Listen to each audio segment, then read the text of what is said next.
আসসালামু আলাইকুম এভরিবডি, কি অবস্থা সবার?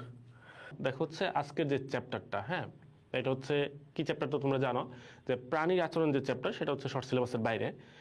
এটা একটা ব্যাপার, আরেকটা হচ্ছে এটা আসলে খুব বেশি পড়া নাই, ঠিক আছে? তো আমরা খুব দেখা যাবে হচ্ছে অল্প সময় এটা শেষ করে ফেলবো, এবং যেই সব জায়গা হচ্ছে আমাদের একটু বোঝার ব্যাপার আছে, যেমন ধরো হচ্ছে ট্যাক্সিসের ব্যাপারটা, তারপরে ধরো হচ্ছে প্যাভলভের তথ্যর ব্যাপারটা, তারপরে ধরো হচ্ছে ওই যে ইয়ের ব্যাপার, আরেকটা কি আছে রিফ্লেক্স যে আছে, যে প্রতিবর্তী ক্রিয়া, এই ব্যাপারগুলো এগুলো আমরা বুঝে বুঝে আগাবো।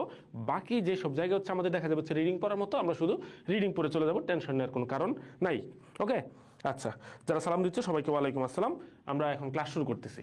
দেখো হচ্ছে প্রাণী আচরণ, এখানে হচ্ছে অ্যানিমাল বিহেভিয়ারের কথা বলছে, এবং ইন্টারেস্টিং ব্যাপার হচ্ছে এই প্রাণী আচরণের মধ্যে মানুষের আচরণের কথা বলে নাই ওনারা, ঠিক আছে?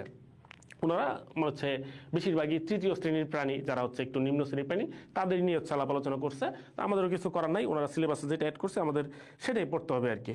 ওকে, শ্রীমঙ্গলে অনেক ঠান্ডা, ওই সব জায়গাতে ঠান্ডা হওয়াটা স্বাভাবিক। আচ্ছা, জীববিজ্ঞানের যে শাখায় প্রাণী আচরণ সম্পর্কে আলোচনা করা হয় সেটাকে আমরা বলি হচ্ছে ইথোলজি। তাহলে এটা পরীক্ষার জন্য ইম্পর্টেন্ট একটা কোয়েশ্চেন, যে প্রাণী আচরণ সম্পর্কে যে জায়গাতে কথাবার্তা বলা হয় সেটাকে আমরা কি বলি? ইথোলজি। এটা সহজ প্রশ্ন, জ্ঞানমূলক প্রশ্ন, কিন্তু ঝামেলাটা কি জানো? আমরা কিন্তু যখন আগেও পড়ালেখা করছি, বা তোমরা জানো যে হচ্ছে আমরা পড়ার সিস্টেমটা হবে একটা লাইন পড়ার সময় এখান থেকে প্রশ্ন কীরকম হইতে পারে। ওকে, তাহলে এখান থেকে সরাসরি জ্ঞানমূলক প্রশ্ন আসতে পারে যে জীববিজ্ঞানের যে শাখায় প্রাণীর আচরণ নিয়ে কথাবার্তা বলা হয় তাকে কি বলা হয়? তাকে বলা হয় ইথোলজি বা আচরণবিদ্যা। আচরণবিদ্যা দিবেন অপশনে, অবশ্যই থাকবে ইথোলজি। এটা সহজ কোয়েশ্চেন, কিন্তু প্রশ্নটা কঠিন কখন হবে জানো? প্রশ্নটা কঠিন হয়ে যাবে এরকম ভাবে, দেখবা তোমাকে একটা দিয়ে দিচ্ছে হচ্ছে যে এ নাম্বার অপশনে দিয়ে রাখছে হচ্ছে ভাইরোলজি। ভাইরোলজি মানে দিবে হচ্ছে দেখা গেল হচ্ছে কি যে ব্যাকটেরিয়া, এই কি বলে এটারে, শৈবাল বিদ্যা, ঠিক আছে? আবার দেখবো হচ্ছে ইথোলজি, ইথোলজির মধ্যে দিয়ে রাখবে দেখবো হচ্ছে যে ইথোলজি, ইথোলজির মধ্যে আচরণবিদ্যা না দিয়ে দেখবো হচ্ছে দিয়ে দিচ্ছে কি আচরণবিদ্যার মধ্যে দিয়ে দিচ্ছে হচ্ছে সামাজিক বিজ্ঞান। মানে এরকম যে নিচের কোনটি সত্য অথবা মিথ্যা, এই টাইপের যখন অপশন দিবে তখন এই জিনিসটা সহজ জিনিসটা কঠিন হয়ে যাবে। এই কারণে তুমি হচ্ছে একটা লাইন পড়ার সময় অবশ্যই খেয়াল করবা যে এটা সরাসরি সহজ প্রশ্ন হিসেবে যেমন আসতে পারে, একটু ঘুরে পেঁচা কঠিন প্রশ্ন হিসেবেও আসতে পারে। ওকে, ঠিক আছে।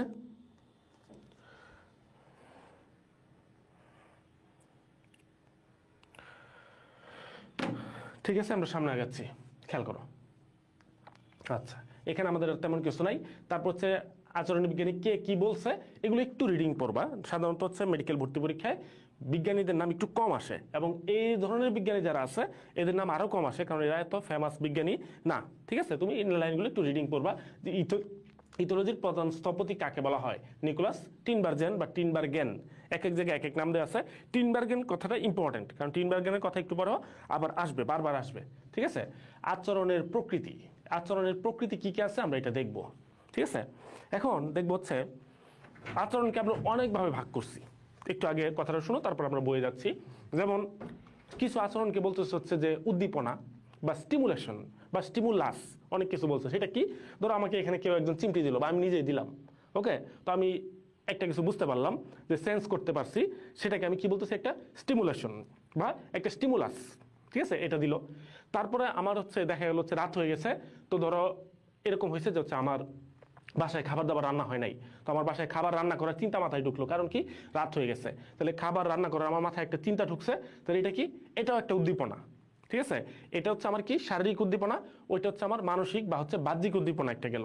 ঠিক আছে, তারপর আবার কি, আবার মনে হচ্ছে রাত বেশি হইতেছে, আমার চিন্তা ভাবনা আসতেছে কি আমার তো এখন ঘুমানো উচিত। তাহলে ঘুমানো যে উচিত, আমার কাজকর্ম শেষ করা উচিত, এটাও এক ধরনের উদ্দীপনা, যে আমার কাজ এখন শেষ করা উচিত। ঠিক আছে, এগুলো হচ্ছে উদ্দীপনা। আর এই উদ্দীপনাগুলো যখন হচ্ছে আমরা, অনেক ধরনের উদ্দীপনা আছে, আমরা এটা তো একটা বললাম, বাহ্যিক উদ্দীপনার কথা বললাম, তারপর হচ্ছে যে এই শারীরিক উদ্দীপনার কথা বললাম, তারপরে মনে করো হচ্ছে কাজ শেষ করার, এটা কি টার্মিনেটিং উদ্দীপনার কথা বললাম।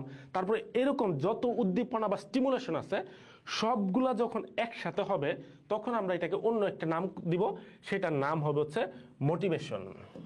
ঠিক আছে, মোটিভেশন, যেটার বাংলা নাম হচ্ছে কি প্রেরণা। তার মানে প্রাণীর শরীরে বা মনে, যেটাকে আমরা হচ্ছে ব্রেইন বলি আর কি, এইসব জায়গাতে যত ধরনের উদ্দীপনা কাজ করবে, এই সব ধরনের উদ্দীপনা যখন একসাথে হয়ে যাবে তখন তাকে বলবো হচ্ছে আমরা মোটিভেশন বা প্রেরণা। তার মানে তখন সে কাজ করার একটা মোটিভ পাবে, কাজ করার একটা এইম সে পাবে। আমার কথা কি তোমরা বুঝতেছো? আমি তোমাদের প্রশ্নগুলোর উত্তর আমি শেষের দিকে দিব আর কি। আমার প্রশ্ন কথা বুঝতে পারতেছো কিনা এটা একটু জানাও। ওকে, তাহলে আমার কথা বুঝতে পারতেছো যে যত উদ্দীপনা আছে সব ধরনের উদ্দীপনা যখন একসাথে হয়ে যাবে, একসাথে যখন হচ্ছে কম্বিনেশন হবে, ওই কম্বিনেশনটাকে আমরা বলবো হচ্ছে মোটিভেশন, যেটাকে বাংলাতে বলবো হচ্ছে আমরা কি প্রেরণা। জাস্ট এটা, এর বেশি ডিটেলস কিন্তু এখন দরকার নাই। ওকে, আচ্ছা, এবার আসলে হচ্ছে আমরা আরেকটু সামনে আগাচ্ছি। খেয়াল করো যে প্রাণী আচরণের প্রকৃতি কিরকম হয়। ঠিক আছে, প্রাণী আচরণ কি কি হয় এটা একটু রিডিং পড়বো তোমরা। এটা হচ্ছে একেবারে লেটেস্ট এডিশনের বই, হচ্ছে এই জিনিসগুলো অ্যাড করছে। তো আমরা একটু দেখি। ঠিক আছে, কি কি দেখো হচ্ছে আচরণ দিয়ে আমরা কি করতে পারি, পরিবেশের প্রতি সাড়া দিতে পারে একটা অপশন, যে আচরণ দিয়ে কি হবে, সে পরিবেশের প্রতি সাড়া দিবে। তারপর হচ্ছে এই আচরণটা এখন দেখো হচ্ছে মানুষ জিজ্ঞেস করে যে আচরণটা আসলে কিরকম, আচরণটা কি পরিবেশ কন্ট্রোল করে নাকি তার শরীরে যে জেনেটিক ফ্যাক্টর আছে, ডিএনএ আছে, সেগুলো মানে কন্ট্রোল করে। দেখবা মানুষজন বলে হচ্ছে যে কোনো একটা কিছু খারাপ বিহেভ করছে রাস্তাঘাটে, তখন মানুষজন বলে এর ফ্যামিলিটাই খারাপ, এরকম গালি দেয় না যে পরিবার মনে কিছু শেখায় নাই। এটা একটা ফ্যাক্ট আছে, কারণ কি তার পরিবার থেকে যে জিনগুলো আসছে, আমার বাবা মা থেকে আমার যে জিনগুলো আসছে, সেগুলো কি করবে, আমার আচরণ কন্ট্রোল করবে। এটা একটা ব্যাপার। সেই সাথে আরেকটা ব্যাপার কি, আমি কোন পরিবেশে বড় হচ্ছি, আমার আশেপাশে কিরকম ব্যবস্থা আছে, আমার আশেপাশে পারিপার্শ্বিক অবস্থা কিরকম, এই জিনিসগুলো কি করবে, আমার আচরণ কন্ট্রোল করবে, যে আমার আচরণটা কেমন হবে, ভালো হবে নাকি খারাপ হবে। তার মানে শুধু আচরণ যদি এরকম কেউ বলে যে শুধু বাবা মার আচরণ তার আচরণ কন্ট্রোল করবে, এটা ভুল। আবার যদি আমরা বলি শুধু পরিবেশ তার আচরণকে কন্ট্রোল করবে, এটাও ভুল। তাহলে সঠিকটা কি, সঠিক হচ্ছে তার বাবা মায়ের যে জিন আছে সেটাও কন্ট্রোল করবে, সাথে হচ্ছে পরিবেশ পারিপার্শ্বিক যে অবস্থা সেটাও কন্ট্রোল করবে। এই দুই ধরনের কম্বিনেশন মিলে কোনো একটা প্রাণীর আচরণ নিয়ন্ত্রিত হবে। ঠিক আছে, এই জিনিসগুলো একটু মাথায় রেখো। তারপর হচ্ছে কি, প্রাণী আচরণ প্রজাতি নির্দিষ্ট, মানে এক এক ধরনের প্রজাতির এক এক ধরনের আচরণ হবে। এখন মনে করো হচ্ছে ধরো মানুষের কথা যদি আমি বলি, মানুষ এক ধরনের প্রজাতি, আর মানুষের আচরণের বৈশিষ্ট্য কি, যে ধরো হচ্ছে তার মনে করছে ইউরিনেশন করতে হবে বা ওয়াশরুমে যাইতে হবে, ঠিক না, যে বাথরুম করতে হবে, এরকম এখন রাস্তাঘাটে করতে পারবে না, তার কি লাগবে, ওয়াশরুমে যাওয়া লাগবে, তার একটা আড়ালে যাওয়া লাগবে, এরকম একটা ব্যাপার। আবার কুকুর বিড়ালের কথা যদি আমরা বলি, ওপেন। ঠিক আছে, তার মানে কি হবে, এক একজনের ক্ষেত্রে এক এক রকম, প্রজাতি ভিত্তিক আচরণ এক এক রকম হবে। ঠিক আছে, গেল। তারপর হচ্ছে কি, আচরণ অভিযোজনিক হবে। অভিযোজন কথাটা তোমরা হয়তো জানো। অভিযোজনিক কি, পরিবেশের সাথে খাপ খায় না। তোমার দেখবো হচ্ছে এরকম হয়, স্পেশালি দেখবো হচ্ছে যারা হলগুলোতে থাকে, হোস্টেলগুলোতে থাকে, হোস্টেলে কি হয়, যারা মনে করে হচ্ছে দেখা যায় কিছু পোলাপাইন হোস্টেলে থাকে, মনে করে হচ্ছে অনেক ধরনের খারাপ অভ্যাসের শিকার হয়ে যায়। সেজন্য কিরকম দেখা গেল হচ্ছে বিড়ি সিগারেট খাচ্ছে, এরকম একটা অবস্থা। এখন হুট করে বাসায় গেল, বাসায় গিয়ে মনে করে হচ্ছে দেখা গেল তার পকেটে কি বলে এই গ্যাস লাইট আছে, ম্যাচ লাইট আছে, অথবা হাতে কলম পাইছে বাসার মধ্যে, দেখা গেল হচ্ছে কলম রেখে মনে করে যে বিড়ি সিগারেটের মতো নেওয়া শুরু করছে। কিন্তু হুট করে তার মনে হয় এই রে আমি তো ইয়াতে না বা হলে না, আমি কোথায়, আমি বাসায়। তখন কিন্তু সে আবার কি সচেতন হয়ে যায়, কন্ট্রোল করে ফেলে সবকিছু। তাহলে এই যে পরিবেশ ভেদে যে তার আচরণ কন্ট্রোল করা, এটাকে আমরা বলি হচ্ছে কি অভিযোজনিক অবস্থা। ঠিক আছে, ডান। এরপর কি, কিছু আচরণ আছে চক্রাকারে সংগঠিত হয়, যেমন কি তার দৈনিক কার্যক্রম, তার মাসিক কার্যক্রম, ঋতুভিত্তিক কার্যক্রম বা বর্ষভিত্তিক কার্যক্রম, এরকম কি কার্যক্রমের সাইকেলটা কি হতে পারে, চেঞ্জ হতে পারে। এইগুলোকে আমরা বলি হচ্ছে, যদি দৈনিক হয় তাহলে বলি দৈনিক ছন্দময়তা। আর এটা কন্ট্রোল করবে কে, জৈবিক ঘড়ি বা বায়োলজিক্যাল ক্লক। যেটা মনে করছে তুমি দেখবো হচ্ছে এরকম থাকে কেউ কেউ যে সকাল 6টায় ঘুম ভাঙে, এর প্রতিদিন 6টায় ঘুম ভাঙে, কোনো অ্যালার্ম দরকার পড়ে না, কিছু পড়ে না, আপনি ঘুম ভেঙে যায়। তাহলে এরকম কাহিনী যাদের ঘটে, এটা কন্ট্রোল করে কে, বায়োলজিক্যাল ক্লক বা জৈবিক ঘড়ি। ওকে, তারপর হচ্ছে কি সহজাত শিখন, দুইটাই কাজ করে। সহজাত কি, শিখন কি, আমরা আস্তে ধীরে বলবো। ঠিক আছে, তারপরে কি উদ্দীপক নির্ভর, মানে কি নির্দিষ্ট উদ্দীপকের প্রতি সাড়া দিয়ে আচরণ প্রদর্শন করে।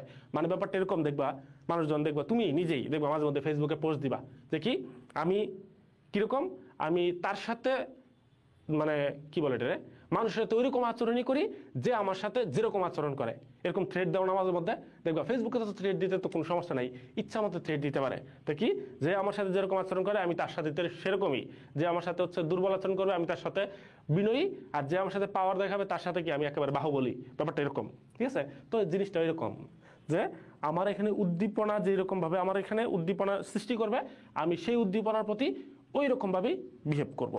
ওকে, তারপরে কি মোটিভেশন বা প্রেরণাজাত, এটা প্রেরণাজাত লেখছে, এটা প্রেরণাজাত হবে আর কি। হ্যাঁ, যে উদ্দীপনা পাইলে তারপরে কি তার আচরণ এক্সপ্রেসড হবে। তারপরে কি আচরণের কিছু মূল্য বা সুবিধা থাকে, এগুলো লেস ইম্পর্টেন্ট, তুমি 9 নাম্বার আর 10 নাম্বার শুধু রিডিং পড়বা। তাহলে আচরণের যে হচ্ছে বৈশিষ্ট্যগুলো আমরা মনে হয় বুঝতে পারছি। তো এই আচরণগুলো একটু তোমরা রিডিং করবা, আমি বলে ফেলছি কি কি লাগবে কি কি লাগবে না। আচ্ছা, শুরুর দিকের কথাবার্তা আসলে একটু বোরিং। উদ্দীপনা কি আমরা অলরেডি বলে ফেলছি। উদ্দীপনা কিরকম হতে পারে, বাহ্যিক হতে পারে, অভ্যন্তরীণ হতে পারে। আমরা একটু ব্যাপারটা বলি, বাহ্যিক আর অভ্যন্তরীণ উদ্দীপনা কিরকম। মনে করো যে হচ্ছে আমার শরীরে এখন বিশাল ঠান্ডা লাগতেছে, কারণ কি শীতের দিন, আমি বাইরে গেলাম, বাইরে যাওয়ার পরেই দেখা গেল হচ্ছে বাইরে থেকে প্রচণ্ড ঠান্ডা বাতাস আসতেছে, কুয়াশা পড়তেছে, এরকম হওয়ার পরে আমি ঠান্ডা ফিল করতেছি। তো ফিল করার কারণে আমি দেখা গেল হচ্ছে দৌড় দিয়ে আবার বাসার ভিতরে আসলাম, এসে জ্যাকেট বা হুডি নিয়ে গেলাম। ঠিক আছে, এই যে বাইরে থেকে আমি যে উদ্দীপনাটা বা আমার বডির বাইরে যে উদ্দীপনাটা আমি ফিল করলাম, সেটা হচ্ছে কি আমার বাহ্যিক উদ্দীপনা। ওকে, আর এরকম হয়েছে মনে হচ্ছে আমি বাইরে থেকে ঘুরে ফিরে আসলাম, তারপরে বাসায় বসে আমি খাওয়া দাওয়া শুরু করলাম। তো খাওয়া দাওয়া মনে করে খাচ্ছি খাচ্ছি খাচ্ছি, খাওয়ার এক সময় মনে হলো না পেট ভরে গেছে, এরপরে আর কি পেটে ঢুকানো সম্ভব না। তো এই যে আমি হচ্ছে বডির ভেতরে একটা কার্যক্রমের মাধ্যমে আমি বুঝতে পারলাম যে আমার কাজ স্টপ করা উচিত নাকি চালায় যাওয়া উচিত। তাহলে এটাও কি একটা উদ্দীপনা, এবং এই উদ্দীপনাটা কি অভ্যন্তরীণ উদ্দীপনা। দেখো তো বুঝতে পারছো কিনা। তাহলে আমার বাইরে থেকে যে উদ্দীপনাটা আসবে তাকে বলবো হচ্ছে আমরা বাহ্যিক উদ্দীপনা। ঠিক আছে, দেখো হচ্ছে আমার পকেটে ফোন ভাইব্রেট করতেছে, এটা কি একটা বাহ্যিক উদ্দীপনা। ওকে, আর মনে করো যে এরকম যদি হয় যে হচ্ছে আমার বডির ভেতরে কার্যক্রম হচ্ছে, বডির ভেতরে, তখন সেটা হবে কি আমার অভ্যন্তরীণ উদ্দীপনা। ঠিক আছে, ওকে, এটা হচ্ছে উদ্দীপনা। উদ্দীপনা সম্পর্কে বিস্তারিত দরকার নেই। এবার হচ্ছে উদ্দীপনা দেখ হচ্ছে কয় ধরনের আছে, 3 ধরনের উদ্দীপনা আছে হচ্ছে 3 ধরনের। একটাকে বলি হচ্ছে আমরা মোটিভেশন, একটাকে বলি হচ্ছে রিলিজিং, একটাকে বলি হচ্ছে টার্মিনেটিং। ওকে, কি কি আমি বললাম, 3টা উদ্দীপনা আছে 3 ধরনের। একটা হচ্ছে মোটিভেশন, একটা রিলিজিং, একটা হচ্ছে টার্মিনেটিং। তাহলে কোনটা কি? তাহলে ফার্স্ট কোশ্চেনই দেখো, যে সব জায়গাতে তুমি দেখবে অপশন 3টা বা 3-এর বেশি আছে, সেখান থেকে প্রশ্ন আসবে নাবোধক। নাবোধকটা কিরকম, তোমাকে জিজ্ঞেস করবে নিচের কোনটি উদ্দীপনার প্রকারভেদ না। তাহলে এটা দেওয়া গেল হচ্ছে এ নাম্বার অপশন, এটা বি নাম্বার, এটা সি নাম্বার, ডি নাম্বার অন্য কোনো একটা অপশন দিয়ে বলবে নিচের কোনটি উদ্দীপনার প্রকারভেদ না। তাহলে উত্তর কি, ডি নাম্বার। ওকে, এবার আসি কোনটা কি। মোটিভেশন যেটা হচ্ছে কি, আমি কোনো একটা কাজ শুরু করার জন্য আমার যে উদ্দীপনাটা কাজ করবে। মোটিভেশন মানে তো বুঝতে পারতেছো, দেখবো তোমরা মাঝে মধ্যে বলো যে ভাই পড়ালেখা হচ্ছে না, একটু মোটিভেশন দেন। কেন মোটিভেশন দিব, যেন তুমি কাজ শুরু করতে পারো, পড়ালেখা শুরু করতে পারো। তো এই যে তোমার ইনিশিয়েশনের জন্য, শুরুর জন্য যে উদ্দীপনাটা কাজ করবে, সেটাকে বলবো হচ্ছে আমরা মোটিভেশন বা প্রেরণাদায়ক উদ্দীপনা। আমি যেভাবে বলতেছি শুধু এভাবে মনে রাখবা, বিস্তারিত পড়ারও কিন্তু দরকার নাই। আমি যেভাবে বলতেছি শুধু এরকমভাবে মনে রাখো। তাহলে আমার কথাটা কি, আমি বুঝলাম কি আমার কাজ শুরু করা উচিত। এই কাজ শুরু করার জন্য আমার যে স্টিমুলেশনটা আসবে, যে উদ্দীপনাটা আসবে, তাকে বলবো হচ্ছে আমরা কি মোটিভেশনাল বা প্রেরণাদায়ক উদ্দীপনা। আমি কি তখন কাজ শুরু করব।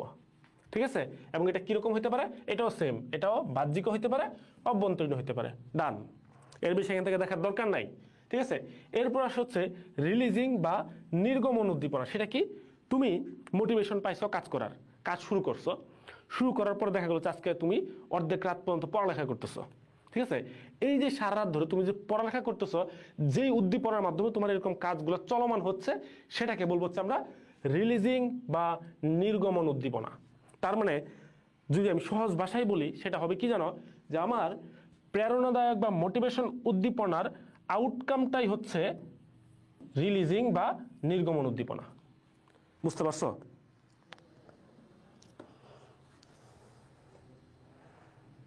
ওকে, ঠিক আছে। তাহলে আমার কি, ওইটার কারণে তুমি কাজ শুরু করছো, এবং কাজ শুরু করার কারণে হচ্ছে কাজ যে চালায় যাচ্ছ, এটাকে আমরা বলবো কি রিলিজিং বা নির্গমন উদ্দীপনা। এরপর দেখো হচ্ছে টার্মিনেটিং। টার্মিনেশনের বাংলা নাম কি, টার্মিনেশনের বাংলা নাম হচ্ছে শেষ করা, সমাপ্তি। তার মানে কি, তুমি এটা দিয়ে শুরু করলা, এটা দিয়ে কাজ চালায় যাচ্ছ, এইবার কাজ শেষ করবা যে উদ্দীপনার মাধ্যমে, সেটাকে বলবো হচ্ছে আমরা কি টার্মিনেটিং উদ্দীপনা। শেষ।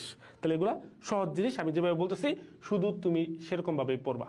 ঠিক আছে, এরপর এখানে একটা কথা বলা আছে যে বিখ্যাত আচরণ বিজ্ঞানী লরেন্জ, এই লাইনটা একটু রিডিং পড়বা যে লরেন্স কি করছে, বিখ্যাত আচরণ বিজ্ঞানী লরেন্স হচ্ছে সর্বপ্রথম রিলিজার শব্দ প্রয়োগ করেন। আরেক পৃথিবী বিজ্ঞানী হচ্ছে কি টিনবার্গেনের কথা আমরা বলছি যে ইথোলজির জনক বলা হচ্ছে টিনবার্গেনকে, ঠিক আছে। আর এটা নিয়ে হচ্ছে গবেষণা করছে কে, টিনবার্গেন। তাহলে রিলিজার শব্দ প্রয়োগ করছেন কে, লরেন্স। আর এটা নিয়ে ব্যাপক গবেষণা করছে কে, টিনবার্গেন। কোন প্রাণী নিয়ে গবেষণা করছে সেটা হচ্ছে কি একটা হেরিঙ্গাল। হেরিঙ্গাল জিনিসটা কি, হেরিঙ্গালটা হচ্ছে এক ধরনের গাংচিল চিনো তো, অনেকটা বকের মতো আর কি। বা তোমরা যদি হচ্ছে কেউ যদি সেন্ট মার্টিন গিয়ে থাকো দেখবো হচ্ছে যে টেকনাফ থেকে যখন সেন্ট মার্টিন যায় হচ্ছে জাহাজে করে যাওয়া লাগে, তো ওই সময় প্রচুর মনে হচ্ছে এরকম গাংচিল দেখবো হচ্ছে জাহাজের পেছনে পেছনে আসে উঠতে উঠতে, তুমি চিপস দিলে তাই সেগুলো খায়, এরকম একটা তখন মানুষজন ছবি তুলে অ্যাস্থেটিক ছবি আর কি। তোমার কি মনে হচ্ছে মানুষজন এই যে চিপস নিয়ে যায় তারে খাওয়ানোর জন্য? মানুষ এত মনে হচ্ছে এতটাও উদার না। ছবিটা মানে হচ্ছে চিপস কি জন্য দেয়, তুমি এদিকে চিপস দিবা আর ওইদিকে মনে করো যে তোমার সাথে জন হচ্ছে ক্যামেরা নিয়ে রেডি, ঠিক আছে, চিপসটা দিচ্ছ আর ওইদিকে মনে করো হচ্ছে গাংচিল আসতেছে নেওয়ার জন্য ফট করে ক্লিক করে ফেলছে, দেখাচ্ছে কি আরে যে হচ্ছে অন্তর্বাহী ধর হচ্ছে চিপস দিচ্ছে, যে অন্তরের সাথে প্রকৃতির কি উদার সম্পর্ক, ঠিক আছে। আসল কাহিনী তো আমরা জানি যে কি একটা প্রোফাইল পিকচার উঠানোর জন্য সে এরকম কাহিনীটা করছে, বুঝছো, এরকম একটা ব্যাপার। তাহলে এই গাংচিলের উপর কি করছেন, গবেষণা করছে হচ্ছে কে, গবেষণা করছে হচ্ছে টিনবার্গেন। আর গবেষণা যে হচ্ছে প্রথম যে কথাটা রিলিজার শব্দ সেটা করছে কে, প্রয়োগ করছে কে, লরেন্স। এখান থেকে 3টা লাইন শুধু পড়বা, ওকে, আচ্ছা ঠিক আছে। তাহলে এখানে আমরা উদ্দীপনা 3টা কিন্তু পড়ে ফেললাম। মোটিভেশন মানে কি, যেটা দিয়ে তুমি হচ্ছে শুরু করবা, বাহ্যিক হইতে পারে, অভ্যন্তরীণ হইতে পারে, যেটার মাধ্যমে তুমি কাজ চালায় যাবা সেটা কি, রিলিজিং বা নির্গমন। আর যেটা দিয়ে হচ্ছে টার্মিনেটিং বা সমাপ্তিকরণ, কাজ তুমি শেষ করে দিবা, সেটাকে বলবো হচ্ছে আমরা কি, টার্মিনেটিং। এখন দেখো এই টার্মিনেটিংটা কি হইতে পারে, বাহ্যিক হইতে পারে, অভ্যন্তরীণ হইতে পারে। তোমার বইয়ে 2টা উদাহরণের কথা বলছে। একটা হচ্ছে ধরো টুনটুনি পাখির বাসা নির্মাণ করতেছে, তোমরা দেখছো কিনা আমি জানি না, দেখবো হচ্ছে আমাদের এলাকাতে থাকতো এরকম যে হচ্ছে জঙ্গলের মধ্যে একটা এই যে এই টাইপের গাছ থাকতো, এই গাছের পাতার মধ্যে টুনটুনির পাখির বাসা পাওয়া যেত। তখন টুনটুনি পাখি মনে করো যে বাসা বানাচ্ছে, এরপরে বাসা বানানোর সময় সে চারদিকে রাউন্ড দিতে থাকে, মানে একটু পরে আসে আর হচ্ছে দেখে চারদিকে দেখার পরে যখন দেখে যে হচ্ছে ওকে হয়ে গেছে, তারপরে কি বাসা বানানো বন্ধ করে দেয়, ঠিক আছে, ডান, ঠিক আছে, টার্মিনেট করে দিল। তাহলে এই যে দেখার মাধ্যমে বাইরে থেকে যে তার কাজ বন্ধ করে দিল, এই ধরনের উদ্দীপনাকে আমরা বলবো হচ্ছে কি, বাহ্যিক উদ্দীপনা, ওকে। আর আমি একটু আগে বলছিলাম যে খাবার দাবার খাওয়ার কথা, আমি খাচ্ছি একটা সময় গিয়েও দেখলাম কি আমার পেট ভরে গেছে, আমি খাবার অফ করে দিলাম, খাওয়া অফ করে দিলাম, তাহলে এটা হবে কি, এটা হচ্ছে অন্তস্থ বা অভ্যন্তরীণ উদ্দীপনা, ওকে, ডান। বুঝতে পারছো কিনা একটু আমাকে জানাও। তারপর হচ্ছে আচরণ ও বংশগতির মধ্যে সম্পর্ক, এটা আমরা অলরেডি বলে ফেলছি যে আচরণ কিভাবে নিয়ন্ত্রিত হবে, বংশগতির মাধ্যমে নিয়ন্ত্রিত হবে। বংশগতি মানে কি, জিন বা ডিএনএ, বংশগতির মাধ্যমে নিয়ন্ত্রিত হবে। আবার কি, পরিবেশের মাধ্যমে নিয়ন্ত্রিত হবে। আমার বাপ মা ধরো খুব ভালো মানুষ, কিন্তু আমি বড় হয়েছি মনে করো হচ্ছে রাস্তাঘাটে, ঠিক আছে, যে জায়গাতে মানুষ শুধু গালিগালাজ করে, মানুষ মনে করো যে কোনো আচরণের মধ্যে কোনো মনে করো হচ্ছে ভালো মানুষের কোনো লক্ষণ নাই, তাহলে আমার আচরণ কেমন হবে, খারাপ হইতে বাধ্য, ঠিক আছে। আবার মনে করছে দেখা যাবে আমি বড় হয়েছি খুব সুন্দর জায়গায়, কিন্তু আমার বাবা মার মনে করছে জিন থেকে আসতে ধরো খারাপ কিছু, ঠিক আছে, তাহলে আমি মুখে ভালো ভালো কথা বলবো, কিন্তু হুট করে দেখা যাচ্ছে কি আমার মুখ থেকে খারাপ কথা বেরোতেছে, কারণ কি, জিনের মধ্যে এরকম আছে। তার মানে আমার আচরণ কন্ট্রোল করবে কে, আমার আচরণ কন্ট্রোল করবে বংশগতি এবং পরিবেশ, দুইটাকে কি করবে, আমার আচরণ কন্ট্রোল করবে, ঠিক আছে। এই যে লাইনটা একটু দাগ দিয়ে রাখো। সমস্ত আচরণ কিরকম, সমস্ত আচরণ হচ্ছে জিন এবং পরিবেশের এক জটিল মিথস্ক্রিয়া, মানে কি এক কম্বিনেশন, জিন এবং পরিবেশ দুইটা মিলিয়ে কি করবে, আচরণ কন্ট্রোল করবে, ঠিক আছে। বুঝতে পারছো কিনা জানো, এগুলো বাকি যে লাইনগুলো রিডিং দাগানো যেগুলো নাই সেগুলো তোমার রিডিং পড়ার দরকার নাই, ঠিক আছে। এবার আসে হচ্ছে সহজাত আচরণ। সহজাতের আচরণ দেখো হচ্ছে কি বলা আছে, ইনেট বিহেভিয়ার। ইনেট বিহেভিয়ার মানে কি, ইনেট বিহেভিয়ার মানে হচ্ছে ধরো আমি জন্ম নিলাম, জন্ম নেওয়ার পরে মায়ের গর্ভ থেকে বের হওয়ার পরেই আমি যেসব আচরণ করব এবং যেগুলো আমাকে কারো শেখানোর প্রয়োজন নাই, ঠিক আছে, আমাকে কেউ শেখায় নাই, কিন্তু আমি তাও এগুলো পারতেছি, আমি এই বিহেভিয়ারগুলো আমি দেখাইতে পারতেছি, আমি এই কাজগুলো করতে পারতেছি, এরকম যে কাজগুলো হবে সেগুলোকে বলবো হচ্ছে আমরা সহজাত বা ইনেট বিহেভিয়ার। কথা বুঝতে পারছো, যে জন্মের পর থেকে কোনো শেখানো ছাড়াই আমি যে কাজগুলো করতে পারতেছি, কোন একটা প্রাণী যে কাজগুলো করতে পারতেছে সেটাকে আমি কি বলবো, সেটাকে বলবো হচ্ছে আমি সহজাত বা ইনেট বিহেভিয়ার। ওকে, তাহলে এটা কি, এটা হচ্ছে জন্মগত পাওয়া এবং কিরকম হবে, স্বতঃস্ফূর্ত। এই কাজগুলোকে আমরা বলবো কি, এটা সহজাত বা ইংলিশ নামটা সহ পড়বা ইনেট বিহেভিয়ার। দেখো তো বুঝতে পারছো কিনা? এক্স্যাক্টলি, কান্নাকাটি হইতে পারে। তারপরে ধর হচ্ছে খাওয়ার ব্যাপারটা, ঠিক আছে, বাচ্চা কাচ্চা দেখবে হচ্ছে বড় হচ্ছে তার কেউ শিখায় নাই, কিন্তু সে দেখবে আঙুল মুখে নিয়ে চুষতেছে। তার মুখে হচ্ছে ধরো এরকম যদি হয় যে হচ্ছে বাচ্চা জন্ম হওয়ার পরে কিছুক্ষণ পরে দেখবো হচ্ছে যে মায়ের কাছে নিয়ে দেওয়া হয়েছে এবং মায়ের মুখে হচ্ছে যে আমরা যখন হচ্ছে ইয়েতে ছিলাম যে হচ্ছে ডিউটি করার সময় এরকম দেখি যে কি ধরুন বাচ্চা জন্ম হয়েছে তার মুখে হচ্ছে মায়ের কাছে দিয়ে আসছে। ওকে, মায়ের কাছে দিয়ে আসছে, মায়ের মুখে হচ্ছে যে স্তনগ্রন্থির কাছে দিয়ে আসলো এবং বাচ্চা কেউ কিছু বলে নাই, এমনি এমনি কিন্তু সে কি করতেছে, সে সাকিং এর মাধ্যমে মনে হচ্ছে দুধ পান করতেছে। তাহলে এই যে সিস্টেমটা যেটা তার জন্মগতভাবে প্রাপ্ত, তাকে কেউ বলে দেয় নাই, কোনো নার্স বলে নাই, কোনো ডাক্তার বলে নাই, তার মাও বলে নাই যে কি তার হচ্ছে এখন দুধ পান করা উচিত, কিন্তু সে কি এটা করতেছে। ঠিক আছে, এই যে কাজগুলো এগুলো কি তার জন্মগত প্রাপ্ত, এগুলোকে আমরা বলবো কি, এগুলাকে বলবো হচ্ছে আমরা সহজাত বা ইনেট বিহেভিয়ার। ওকে, ডান। সহজাত আচরণের বৈশিষ্ট্য সব পড়ালেখা যদি শেষ হয়ে থাকে তোমার, তারপরে তুমি হচ্ছে একটু এটা রিডিং পড়তে পারো, এছাড়া দরকার নাই। তুমি জানো সহজাত আচরণ কিরকম হবে, ঠিক আছে, প্রজাতি নির্দিষ্ট হবে, এক এক প্রজাতি এক এক রকম আচরণ করবে। তারপরে কি, এটা আমার বাপ মা যেরকম আচরণ করতো আমিও সেরকম আচরণ করব, এরকম। তো এই কথাগুলো একটু রিডিং পড়বা, এগুলোর দরকার নাই। ইম্পর্টেন্ট টপিক হচ্ছে চলন আচরণ বা ট্যাক্সিস। কোনো একটা প্রাণী তার যে কোনো কাজের জন্য যে ধরনের চলন প্রদর্শন করে এক জায়গা থেকে আরেক জায়গায় যাওয়ার জন্য, এই চলনটাকে আমরা বলি হচ্ছে বায়োলজির ভাষায় ট্যাক্সিস। ওকে, বায়োলজির ভাষায় চলনটাকে বলবো হচ্ছে আমরা কি, ট্যাক্সিস। ওকে, এখন এই ট্যাক্সিসের সাধারণ বৈশিষ্ট্যের কথা এখানে বলা আছে। সাধারণ বৈশিষ্ট্য শুধু রিডিং করবা, সাধারণ বৈশিষ্ট্য থেকে প্রশ্ন আসবে না, এটা আমি মোটামুটি শিওর ভাবে তোমাকে বলতেছি। ট্যাক্সিসের সাধারণ বৈশিষ্ট্য থেকে তোমাকে প্রশ্ন দিবে না। প্রশ্ন দিবে কি, প্রশ্ন দিবে হচ্ছে এই জায়গা থেকে ট্যাক্সিসের প্রকারভেদ থেকে। ওকে, তো ট্যাক্সিসের প্রকারের মধ্যে একটু খেয়াল করো। ফার্স্টে বলছে কি, দেহের দিকমুখিতার উপর ভিত্তি করে ট্যাক্সিস দুই রকম। দেহের দিকমুখিতা, ওকে, দেহের দিকমুখিতা একটা হচ্ছে পজিটিভ, একটা হচ্ছে নেগেটিভ। ওকে, তো দেহের দিকমুখিতা বলতে কি বোঝাচ্ছে, মনে করো এরকম হয়েছে, দেখা গেল হচ্ছে কি, দেখা গেল তুমি রাস্তায় হাঁটতেছো, হুট করে একটা জায়গাতে একটা অ্যাক্সিডেন্ট হয়েছে, তুমি আওয়াজ শুনছো এবং তুমি দেখতে পাইতেছো, ঠিক আছে, দেখতে পাইছো যে একটা অ্যাক্সিডেন্ট হয়েছে। তো অ্যাক্সিডেন্ট হয়েছে দেখার পরে এখন তুমি কি করবা, তুমি চিন্তা করলা যে ওই জায়গাতে যেহেতু অ্যাক্সিডেন্ট হয়েছে মানুষগুলো সাহায্য দরকার, তাহলে ওই জায়গা হচ্ছে আমার স্টিমুলেশন, ওই জায়গাটা, ওই জায়গার যে অ্যাক্সিডেন্টটা সেটা হচ্ছে আমার কি স্টিমুলেশন বা আমার কি কাজের উৎস। ওকে, এরপর তুমি কি করলা, তুমি দৌড় দিয়ে কি ওই জায়গাতে গেলা, গিয়ে কি মনে করছে যারা আটকা পড়ছে তাদেরকে টেনে বের করতেছো, যে ধরনের সাহায্য করা দরকার সাহায্য করতেছো। এই যে যে জায়গাতে আমার উদ্দীপনাটা তৈরি হয়েছে, তুমি কি করছো, সেই জায়গার দিকে যাচ্ছ, উৎসের দিকে বা উদ্দীপনার দিকে যাচ্ছ। এই ধরনের ট্যাক্সিসকে বা চলনকে আমরা বলবো পজিটিভ বা ধনাত্মক ট্যাক্সিস। ঠিক আছে, আর এরকম হয়েছে ওই জায়গাতে অ্যাক্সিডেন্ট হয়েছে, তুমি মনে করো একটা ভীতু মানুষ, তুমি চিন্তা করলো আল্লাহ এই জায়গাতে যাওয়া যাবে না, কারণ কি এই জায়গাতে গেলে আমিও মনে হয় বিপদে পড়বো, মানুষজন হচ্ছে মারা টারা যাবে, আমার নামে নিয়ে কেস হয়ে যায় যে আমি মারছি কিনা, এই চিন্তা তুমি করছো। এই কারণে তুমি কি করছো, তুমি এই জায়গাতে ছিলা, ওইদিকে না গিয়ে তুমি আরো উল্টা দৌড় দিছো। ওকে, তাহলে এই ট্যাক্সিসটাকে আমরা কি বলবো কি, এই ট্যাক্সিসটাকে বলবো হচ্ছে আমরা নেগেটিভ বা ঋণাত্মক ট্যাক্সিস। দেখো তো বুঝতে পারছো কিনা? তাহলে উৎসের দিকে বা উদ্দীপনার দিকে গেলে বলবো হচ্ছে আমরা পজিটিভ, আর উৎসর দিকে বা উদ্দীপনা থেকে দূরে সরে গেলে বলবো যে আমরা কি নেগেটিভ।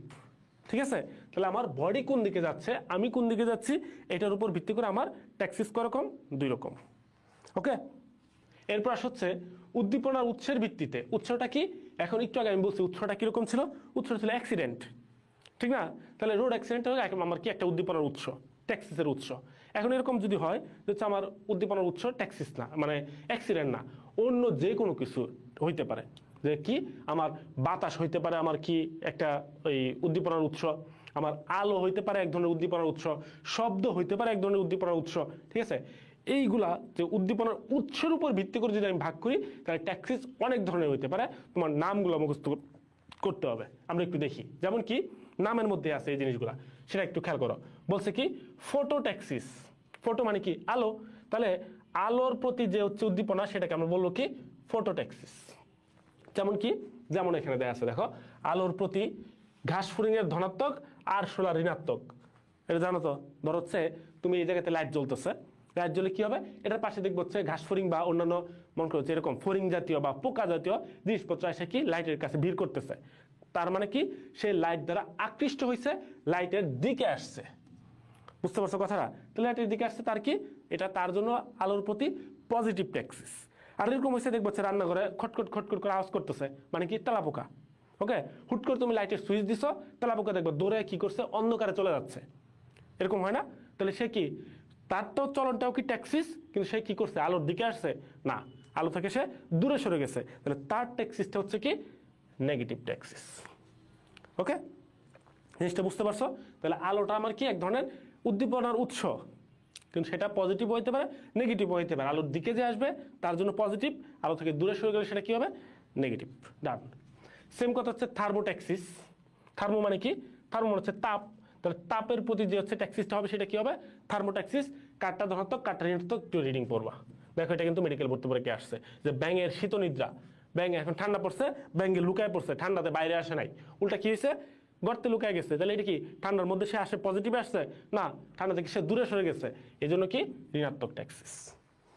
ওকে, এরপর এরকম আরো অনেকগুলো ট্যাক্সিস আছে, নামগুলো আবার পড়বা। হাইড্রোট্যাক্সিস, হাইড্রো মানে কি, হাইড্রো মানে হচ্ছে পানি, ঠিক আছে, হাইড্রো মানে পানি। তাহলে পানির প্রতি যদি হচ্ছে কোনো ট্যাক্সিস দেখা যায় তার নাম হবে হাইড্রো। তারপরে কেমোট্যাক্সিস, কেমো মানে কি, কেমো মানে কেমিক্যাল, রাসায়নিক দ্রব্য। তাহলে রাসায়নিক দ্রব্যের প্রতি যে আচরণ বা যে চলনটা হবে সেটা কি কেমোট্যাক্সিস। তারপরে জিওট্যাক্সিস, জিওট্যাক্সিস কি হবে, জিও মানে কি, আমাদের হচ্ছে জিওগ্রাফি যে কথাটা আসছে সেই জায়গা থেকে, মানে কি মধ্যাকর্ষণ বলের প্রতি যে ট্যাক্সিস সেটা হবে জিওট্যাক্সিস। তাহলে নামের সাথে দেখো সবগুলো মিল আছে। ইম্পর্টেন্ট হচ্ছে দুইটা জিনিস দেখবো তুমি নামের সাথে মিল নাই, এই দুইটা পরীক্ষার জন্য সবচেয়ে বেশি ইম্পর্টেন্ট। আমরা একটু দেখি কোন দুইটা নামের সাথে মিল নাই, বাকি সবগুলো কিন্তু নামের সাথে মিল আছে। আমরা আগে বললাম ফটো, ফটো মানে কি আলো, তারপর বললাম থার্মো, তার মানে কি তাপ, তারপরে পড়ছি হচ্ছে আমরা কেমো, কেমো মানে কি কেমিক্যাল সাবস্টেন্স বা রাসায়নিক দ্রব্য, তারপর বললাম জিও, জিও মানে কি ওই যে মধ্যাকর্ষণ শক্তি, তারপরে থিগমো, এই যে এটা দেখা হচ্ছে নামের সাথে মিল নাই। তাহলে তোমাকে যদি জিজ্ঞেস করে যে থিগমোট্যাক্সিস মানে কার সাথে হচ্ছে কোন উদ্দীপনার প্রতি সে ট্যাক্সিস দেখাবে, সেটা কার প্রতি একটু খেয়াল করো, স্পর্শানুভূতির প্রতি। তাহলে এটাকে স্টার মার্ক দিয়ে হাইলাইট করে রাখবা, যে স্পর্শের প্রতি যেই ট্যাক্সিসটা হবে সেটাকে আমরা কোন ধরনের ট্যাক্সিস বলবো, সেটাকে বলবো হচ্ছে আমরা থিগমোট্যাক্সিস। ওকে, আরেকটা হচ্ছে এটা রিওট্যাক্সিস। দেখো এটা নামের সাথে মিল নাই, তাহলে রিওট্যাক্সিসটা কি, রিও হচ্ছে প্রবাহমান পানি বা পানির স্রোতের প্রতি যে সারাটা হবে সেটাকে বলবো হচ্ছে আমরা রিওট্যাক্সিস। ঠিক আছে, এই দেখা হচ্ছে মাছের পোনার স্রোতমুখী চলনকে বলবো হচ্ছে আমরা ধনাত্মক, মানে স্রোতের সাথে সে ভেসে চলে যাচ্ছে, এটা ধনাত্মক। আর কিছু মাছ আছে যেমন কি ইলিশ মাছ, ইলিশ মাছ কি করে, স্রোতের বিপরীতে এসে ডিম পারে, তাহলে কি স্রোতের বিপরীতে আসছে, তাহলে এটা কি, এটা তার জন্য ঋণাত্মক ট্যাক্সিস। ঋণাত্মক কোন ট্যাক্সিস, রিওট্যাক্সিস। ওকে, তারপর আসে হচ্ছে গ্যালভানো। গ্যালভানো মানে কি, গ্যালভানো মানে হচ্ছে বিদ্যুৎ, তাহলে বিদ্যুৎ প্রবাহের সাথে যে ট্যাক্সি সেটা হবে কি গ্যালভানো ট্যাক্সি, এগুলো নামের সাথে মিল আছে। তারপর কি সোনো বা ফোনো, সোনো মানে কি, সোনো মানে হচ্ছে শব্দ, তাহলে শব্দের প্রতি যে ট্যাক্সিস সেটা কি সোনোট্যাক্সিস। তারপর দেখো হচ্ছে আরেকটা জিনিস আছে কি অ্যানিমো স্টেরো সাপেক্ষ। সাপেক্ষ ট্যাক্সিস আমাদের লেস ইম্পর্টেন্ট, দরকার নাই, খেয়াল করো অ্যানিমো ট্যাক্সি এটা নতুন অ্যাড করছে। অ্যানিমো মানে কি, অ্যানিমো হচ্ছে বায়ু প্রবাহ, তাহলে এটা একটু স্টার মার্ক দিয়ে রাখবা, এটা পরীক্ষা তো আসছে 22-23 সালে। তাহলে বায়ু প্রবাহের প্রতি যে ট্যাক্সি সেটা কি অ্যানিমো। আর কি মসৃণ ও সমতলের প্রতি যে হচ্ছে সারা সেটাকে বলবো হচ্ছে আমরা স্টেরো। মূলত ট্যাক্সিসটাই পরীক্ষার জন্য সবচেয়ে বেশি ইম্পর্টেন্ট। আর ইম্পর্টেন্ট কি রিফ্লেক্স আর হচ্ছে যেটা বলছি প্যাভলভের তত্ত্ব। ওকে, সাপেক্ষ ট্যাক্সিস একটু রিডিং পড়বা, দরকার নাই। তাহলে আমাদের যে কথাগুলো বললাম নামের সাথে সবগুলো মিল আছে, তুমি মোটামুটি 3টা পাচ্ছ নামের সাথে মিল নাই। একটা হচ্ছে থিগমোট্যাক্সিস, থিগমো মানে হচ্ছে কি স্পর্শজনিত। একটা হচ্ছে রিওট্যাক্সিস যেটা হচ্ছে পানির স্রোতজনিত। আরেকটা তুমি পাচ্ছ এই জায়গাতে ওই যে স্টেরোট্যাক্সিস যেটা হচ্ছে মসৃণ সমতলের প্রতি। ওকে, ক্লিয়ার কিনা একটু জানাও।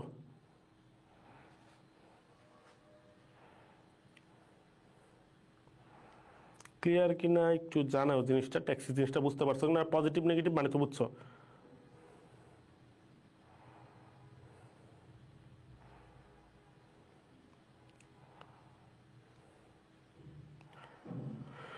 ওকে গুড, তাহলে আমরা সামনে আগাচ্ছি। এবার হচ্ছে ট্যাক্সিসের আরেকটা ব্যাপার আছে, ব্যাপারটা কি খেয়াল করো। ব্যাপারটা হচ্ছে একটু আগে আমরা পড়ছি যে ট্যাক্সিস কি কি বিষয়ের উপর। একটা হচ্ছে দেহের দিকমুখিতার উপর, যে আমি কীরকম আচরণ করতেছি, কোন দিকে যাচ্ছি, এটার উপর ভিত্তি করে আমি পজিটিভ নেগেটিভ বলছি। তারপর হচ্ছে উৎসের উপর ভিত্তি করে আমি বলছি অনেকগুলা, প্রায় 11-12টা ট্যাক্সিস ছিল। এর বাইরে আবার কি আরও 5 ধরনের ট্যাক্সিস আছে। সেটা কি ট্যাক্সিসের দিকমুখিতা। ট্যাক্সিসটা মানে হচ্ছে চলনটা কিসের উপর ভিত্তি করে হচ্ছে, উৎসের দিকে না কার দিকে, এগুলো আমার দেখার দরকার নাই। আমি চলনটা কীরকম ভাবে করতেছি, আমার চলন যে করতেছে তার আচরণ কীরকম, এগুলোর উপর ভিত্তি করে যে ট্যাক্সিসটা হবে সেটা হবে হচ্ছে 5 ধরনের। আমি 5টা একটা একটা এক্সপ্লেন করলেই তারপরে বুঝে যাবে কি কি। একটাকে দেখো বলছে হচ্ছে ক্লাইনোট্যাক্সিস, একটাকে বলছে ম্যানোট্যাক্সিস, একটাকে নেমোট্যাক্সিস, একটাকে টেলোট্যাক্সিস, একটাকে ট্রোপোট্যাক্সিস। তাহলে কোনটা কি, ওকে আমরা একটু দেখি। ফার্স্টে বলছে কি ক্লাইনোট্যাক্সিস, যে ট্যাক্সিস দেখাবে মানে আচরণ চলন দেখাবে ওই প্রাণীটা, যে ওই প্রাণীটা যদি এরকম হয় যে তার বডিতে কোনো জোর সংবেদঙ্গ থাকে না থাকে। জোর সংবেদঙ্গ মানে কি, জোর সংবেদঙ্গ মানে হচ্ছে যে আমাদের মানুষের কয়টা আছে সংবেদঙ্গ, মানুষের সংবেদঙ্গ আছে হচ্ছে 5টা, জানো না, যে চোখ, কান, তারপর হচ্ছে কি জিহ্বা, নাক, ঠিক আছে, ত্বক, ঠিক আছে, এরকম। তো জোর সংবেদঙ্গ মানে যে কোনো একটা সংবেদনশীল অঙ্গ বা সেন্সরি যে অর্গান, সেটা যদি হচ্ছে 2টা না থাকে, ঠিক আছে, জোড়া হিসেবে যদি না থাকে, এই ধরনের প্রাণী যে রকম ট্যাক্সিস দেখাবে সেটাকে বলবো হচ্ছে আমরা ক্লাইনোট্যাক্সিস। যাদের কি থাকবে না, জোর সংবেদঙ্গ থাকবে না। শুধু এই লাইনটা হাইলাইট করবা যে কি যাদের কি হবে না, জোর সংবেদঙ্গ থাকবে না। কি হলো,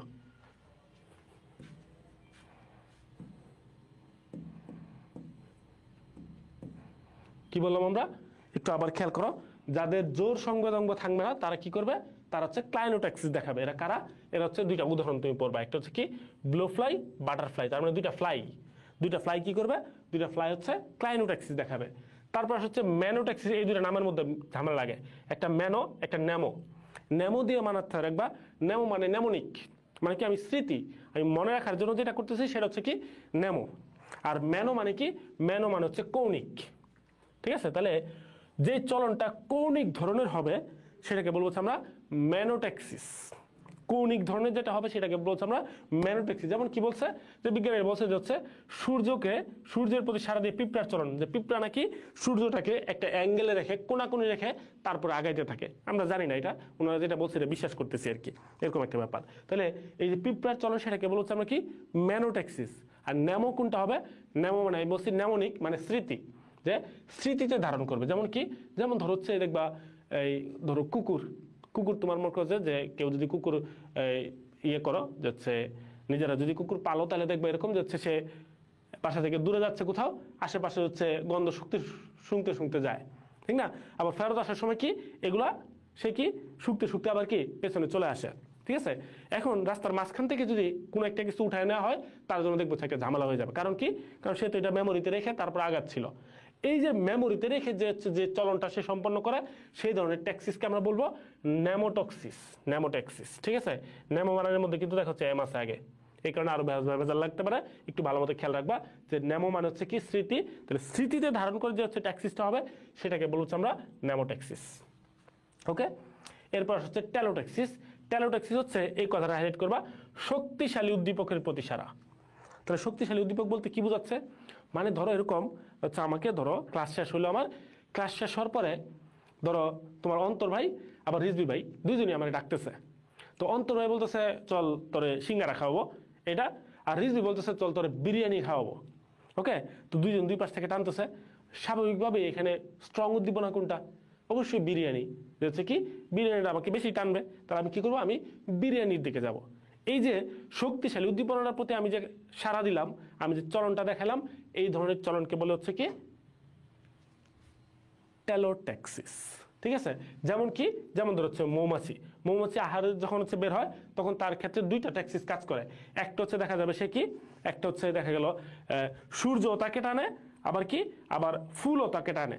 এখন তার কাছে শক্তিশালী ট্যাক্সিস মনে হয়েছে, মানে শক্তিশালী উদ্দীপনা মনে হয়েছে ফুল, কারণ ফুল থেকে সে কি করতে পারবে, মধু আহরণ করতে পারবে। এই কারণে সে কই যাবে, ফুলের দিকে যাবে, ঠিক আছে। এই শক্তিশালী উদ্দীপকের প্রতি যে ট্যাক্সিসটা হবে সেটাকে বলছি আমরা কি টেলোট্যাক্সিস। এরপর আসছে ট্রোপোট্যাক্সিস। ট্রোপোট্যাক্সিস হচ্ছে ক্লাইনোট্যাক্সিসের উল্টা। ঠিক আছে, যে ওদের কি আমরা বলছি জোর সংবেদঙ্গ থাকবে না, আর এদের 2 বা ততোধিক জোর সংবেদঙ্গ থাকবে। তাহলে এই ধরনের ট্যাক্সিসকে আমরা বলবো কি ট্রোপোট্যাক্সিস। উদাহরণ কি? উদাহরণ হচ্ছে মাছের উকুন। দেখছো মাছের মধ্যে উকুন থাকে, তাহলে তার জন্য আসলে ওই যে উকুননাশক শ্যাম্পু দরকার। ঠিক আছে, তাহলে আমরা কি কি ট্যাক্সিস পড়লাম? আমরা 5টা ট্যাক্সিস পড়লাম। সেটা কি কি? ফার্স্টে ছিল হচ্ছে একেবারে ফার্স্ট হচ্ছে ক্লাইনোট্যাক্সিস। ক্লাইনোট্যাক্সিস কারা ছিল? ক্লাইনোট্যাক্সিস হচ্ছে যাদের জোর সংবেদঙ্গ ছিল না। এরা কারা? এরা আমরা বলছি 2টা ফ্লাই, ব্লো ফ্লাই, বাটারফ্লাই। এরপরটা কি বলছি? এরপর হচ্ছে বলছি ম্যানোট্যাক্সিস মানে কি? ম্যানোট্যাক্সিস মানে হচ্ছে যেটা কোনাকুনি যাবে, সেটা হচ্ছে আমরা বলছি পিঁপড়ার চলন সূর্যকে কোনাকুনি রেখে। এরপর বলছি যে নেমো মানে কি? নেমো মানে নেমোনিক, স্মৃতিতে রেখে যে চলনটা হবে সেটাকে বলছি আমরা কি নেমোট্যাক্সিস। যেমন কি কুকুরের চলন হইতে পারে। ওকে, এরপরে বলছি কি? এরপর বলছি হচ্ছে আমরা টেলো মানে কি শক্তিশালী উদ্দীপনা। 2-3টা উদ্দীপনা একসাথে আসবে, কিন্তু সে শক্তিশালী উদ্দীপনার প্রতি যদি ট্যাক্সিস দেখায় সেটা হবে টেলো। এরপর কি ক্লাইনো মানে কি? ট্রোপো হচ্ছে ক্লাইনোর উল্টা, যার মধ্যে জোর সংবেদনাঙ্গ 1-এর অধিক থাকবে। তারা যদি হচ্ছে যে ট্যাক্সিস দেখাবে তাদেরকে বলছে আমরা কি ট্রোপো। উদাহরণ কি মাছের উকুন। দেখো মনে থাকবে কিনা। ঠিক আছে, আমরা একটু রিক্যাপও করলাম, এরপর মনে থাকবে কিনা একটু জানাও।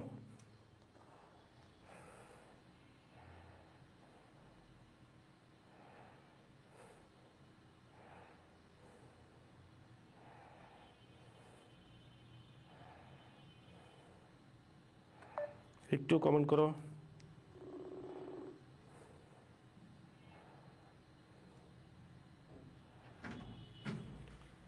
একটু পানি দিস। ওকে, তাহলে আমি যেভাবে বলছি শুধু এতটুকু পড়ো, এখান থেকে কিন্তু এর বেশি দরকার নাই। তাহলে আমাদের ট্যাক্সিস পড়া শেষ, এবং ট্যাক্সিসে একটু সময় নিলাম। কেন সময় নিলাম তোমাদের আগেই বলছি, কারণ ট্যাক্সিসটা পরীক্ষার জন্য ইম্পর্টেন্ট। কি রে?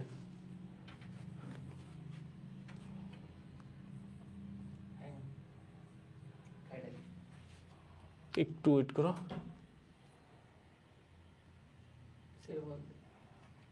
তো ইগনোর মেরে দিচ্ছি, কি করবো?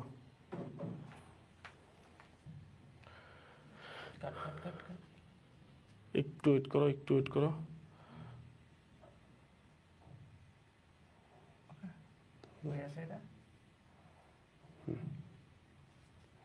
আচ্ছা, তাহলে আশা করি ট্যাক্সি জিনিসটা বুঝতে পারছো, তাই না? আমরা ফার্স্টের দিকে পড়লাম হচ্ছে যে উৎসের দিকমুখিতার উপর ভিত্তি করে পড়ছি হচ্ছে 2 প্রকার, পজিটিভ নেগেটিভ। উৎসের দিকে গেলে পজিটিভ, উৎস থেকে হচ্ছে উল্টা দিকে আসলে হচ্ছে কি নেগেটিভ। ওকে, কি আস নাই? এরপর পড়ছি হচ্ছে কি যে ট্যাক্সিস যে হচ্ছে অনেক রকম হইতে পারে, ট্যাক্সিসের দিকমুখিতার উপর ভিত্তি করে। লাস্টে পড়ছি হচ্ছে আমরা 5 প্রকার। মাঝখানে পড়ছি হচ্ছে অনেক ধরনের আছে, কিন্তু 3টা পড়ছি হচ্ছে আমরা যেটা নামের সাথে মিল নাই। একটা পড়ছি হচ্ছে থিগমো, যেটা হচ্ছে স্পর্শজনিত। একটা পড়লাম হচ্ছে রিও, যেটা হচ্ছে কি যেটা হচ্ছে পানির স্রোতজনিত। আরেকটা পড়ছি হচ্ছে আমরা যে স্টেরিও, যেটা হচ্ছে কি যেটা হচ্ছে আমরা বলছি যে হচ্ছে মসৃণ সমতলের উপর ভিত্তি করে যে ট্যাক্সিসটা সম্পন্ন হবে। আচ্ছা, কি মাত্র নয় আসছিল, তুই আসছিল ওটা দিয়ে জানা তাহলে তো হয়। ওকে, আচ্ছা, তাহলে এরপরে দেখো হচ্ছে ট্যাক্সিসটা তো আমরা পড়ে ফেলছি। ট্যাক্সিসের পরের যে টপিকটা আছে আমরা একটু দেখি, তারপর হচ্ছে এটা নিয়ে কথা বলি। একটু খেয়াল করো, আমরা ওইগুলো পড়ে ফেলছি, উদ্দীপনা পড়ে ফেলছি, ট্যাক্সিস পড়ে ফেললাম। এরপরের টপিকটাই আমাদের সবচেয়ে ইম্পর্টেন্ট টপিক, আমাদের প্রতিবর্তী ক্রিয়া। ওকে, প্রতিবর্তী ক্রিয়া জিনিসটা কি একটু খেয়াল করো। আমরা দেখবো হচ্ছে তোমরা সমন্বয় নিয়ন্ত্রণ চ্যাপ্টার কি ওদের পড়ানো হয়ে গেছে না? আমি তো মনে পড়েছিলাম। আচ্ছা, সমন্বয় নিয়ন্ত্রণ চ্যাপ্টারে কিন্তু আমরা এটা নিয়ে কথা বলছিলাম, তোমাদের মনে আসছে কিনা প্রতিবর্তী ক্রিয়া নিয়ে। আমাদের হচ্ছে কেন্দ্রীয় স্নায়ুতন্ত্রকে আমরা 2 ভাগে ভাগ করি, একটা হচ্ছে মস্তিষ্ক, একটা হচ্ছে সুষুম্নাকাণ্ড। ওকে, একটা মস্তিষ্ক, একটা সুষুম্নাকাণ্ড। বডির যত গুরুত্বপূর্ণ কাজ আছে সবগুলো নিয়ন্ত্রণ করবে কে? ব্রেইন বা মস্তিষ্ক। তাহলে সুষুম্নাকাণ্ড কি গুরুত্বপূর্ণ কাজ করবে না? অবশ্যই গুরুত্বপূর্ণ কাজ করবে, কিন্তু ব্রেন থেকে যেগুলো কাজ দেখা যাবে স্কিপ করে চলে আসছে, যেগুলো ব্রেনের কাজ কন্ট্রোল করার দরকার নাই, এরকম কাজগুলো কন্ট্রোল করবে কে? আমাদের সুষুম্নাকাণ্ড বা স্পাইনাল কর্ড। ওকে, তাহলে এখন আমরা একটু দেখি সিস্টেমটা কি। সিস্টেমটা হচ্ছে একটু খেয়াল করি। প্রতিবর্তী ক্রিয়া, তাহলে মস্তিষ্ক হচ্ছে দেহের সকল কাজ নিয়ন্ত্রণ করে, আর স্পাইনাল কর্ড কি করবে? স্পাইনাল কর্ড হচ্ছে আমাদের বাকি যে রিফ্লেক্স আছে যেগুলোকে আমরা বলছি প্রতিবর্তী ক্রিয়া, সেগুলো কন্ট্রোল করবে। যেমন কি ধরো এরকম যদি হয় যে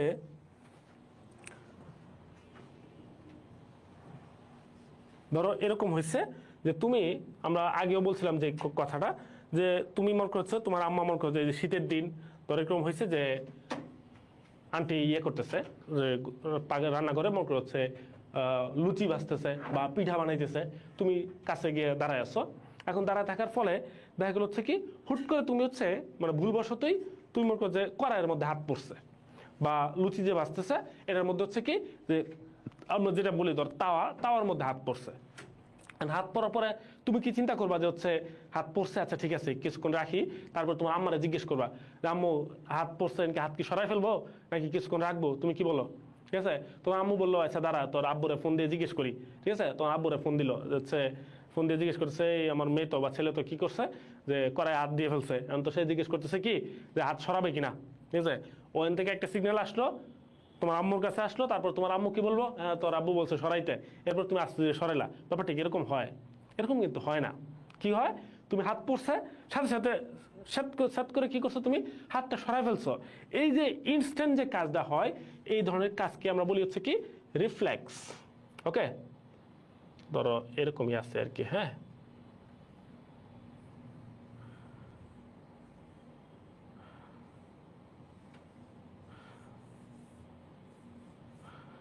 এটাই ঠিক আছে, একটা হাত বড় হয়ে গেছে, একটা ছোট হয়ে গেছে আর কি। আচ্ছা হোক, সমস্যা নেই। আচ্ছা না, একটু করি, মিশিয়ে দিই, নয়তো আবার যারে আঁকছি তার মন করে হচ্ছে একটু মন খারাপ হইতে পারে।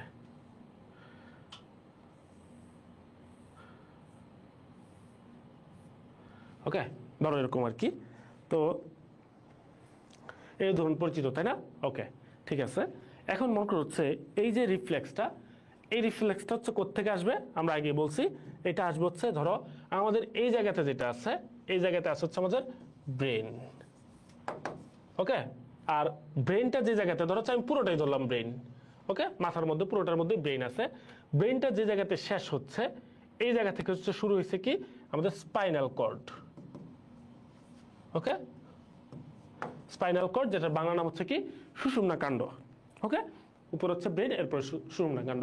তাহলে কি হয়েছিল কাহিনী হয়েছিল হচ্ছে যে এই জায়গাতে হচ্ছে কি পড়ছে, মনে করে হচ্ছে তার হাত পড়ছে, যে হচ্ছে কড়াইয়ের মধ্যে, এই জায়গাতে ধর হচ্ছে কড়াইয়ের মধ্যে হাত পড়ছে।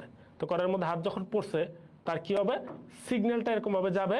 এখন যাওয়ার সময় আমি আগে বলছি এটা ইনস্ট্যান্ট হইতে হবে। তো যাওয়ার সময় মনে করো যে যদি ব্রেন যদি কন্ট্রোল করতে চায়, তাহলে এটা পার হইতে হইতে হইতে হইতে ধরো এই জায়গাতে যাইতে হবে, তারপর একটা সিগন্যাল এদিকে আসবে, এখানে আসবে, তারপর সে কি এখান থেকে হাত সরাবে। ঠিক আছে, এতে একটু লেট হবে। এই কারণে হয় কি জানো, যে এখান থেকে যখন কোনো একটা সিগন্যাল যাচ্ছে, তো যাওয়ার সময় কি হবে, যাওয়ার সময় এখানে যাওয়ার পরেই সুষুম্না কাণ্ডতে আসছে, সুষুম্না কাণ্ড থেকে যাওয়ার পরে সে বলবে এত দূর যাওয়ার দরকার নাই, তুই এখান থেকে সিগন্যাল পাঠিয়ে দিচ্ছি আমি। কি সিগন্যাল পাঠিয়ে দিচ্ছে, যে হাত যেটা পড়ছে তাড়াতাড়ি সরায় নাও। তাহলে তুমি কি করলা, তাড়াতাড়ি এখান থেকে হাত সরাই ফেললা। এই যে ইনস্ট্যান্ট যে কাজটা হবে, সেটাকে বলি হচ্ছে আমরা কি রিফ্লেক্স বা প্রতিবর্তী ক্রিয়া। ওকে, এখন দেখো হচ্ছে এই যে রিফ্লেক্স বা প্রতিবর্তী ক্রিয়া, এটা কাজ করার জন্য হচ্ছে আমাদের কয়েকটা জিনিস দরকার।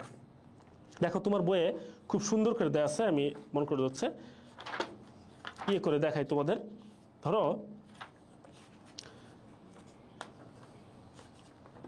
এরকম যদি আমরা ইউজ করি হচ্ছে যে রিফ্লেক্স বা প্রতিবর্তী ক্রিয়া দেখার জন্য কি কি লাগবে, ফার্স্টে বলছে হচ্ছে এক নম্বরে লাগবে হচ্ছে একটা গ্রাহক। ঠিক আছে, দুই নম্বরে লাগবে হচ্ছে, দেখবো তোমার বই কি কি বলা আছে একটু বলো তো। একটা হচ্ছে অন্তর্বাহী পথ, একটা কেন্দ্র। ঠিক আছে, আরে এসি রিমোট থাকে না। তারপর হচ্ছে গ্রাহকের পরে কি একটা অন্তর্বাহী পথ। এইগুলো কিন্তু ইম্পর্টেন্ট, হ্যাঁ এগুলো পরীক্ষার জন্য ইম্পর্টেন্ট। তারপর হচ্ছে 3 নাম্বার আসে হচ্ছে গ্রাহক অন্তর্বাহী পথ, তারপর হচ্ছে কেন্দ্র বার সেন্টার। ওকে, তারপর 4 নাম্বার কি, 4 নাম্বার হচ্ছে একটা বহির্বাহী পথ। আর 5 নাম্বার হচ্ছে ইফেক্টর অর্গান, বা যেখানে কাজ করবে, যেখানে ইফেক্টর অর্গানের বাংলা নাম কি দিছে, ইফেক্টর অর্গানের নাম দিচ্ছে হচ্ছে কি, বাংলা নামটা কি বলছে দেখো তো, ও প্রভাবিত অঙ্গ। প্রভাবিত অঙ্গ। ওকে, এখন আমরা এরকম তো একটা কাহিনী দেখলাম। এতে যদি হচ্ছে আমরা অন্যভাবে একটু দেখি, ধরো এরকম যদি হয়, হ্যাঁ, এই যে সিগন্যালটা যেটা দেয়া আছে, আমি এটাকে হচ্ছে একটু ধরো মুছে দিচ্ছি এই জায়গাটা। ওকে, এই জায়গাটা ধরো হচ্ছে একটু মুছে দিলাম, আমরা আগের জায়গাতে যাই ছবির। হ্যাঁ,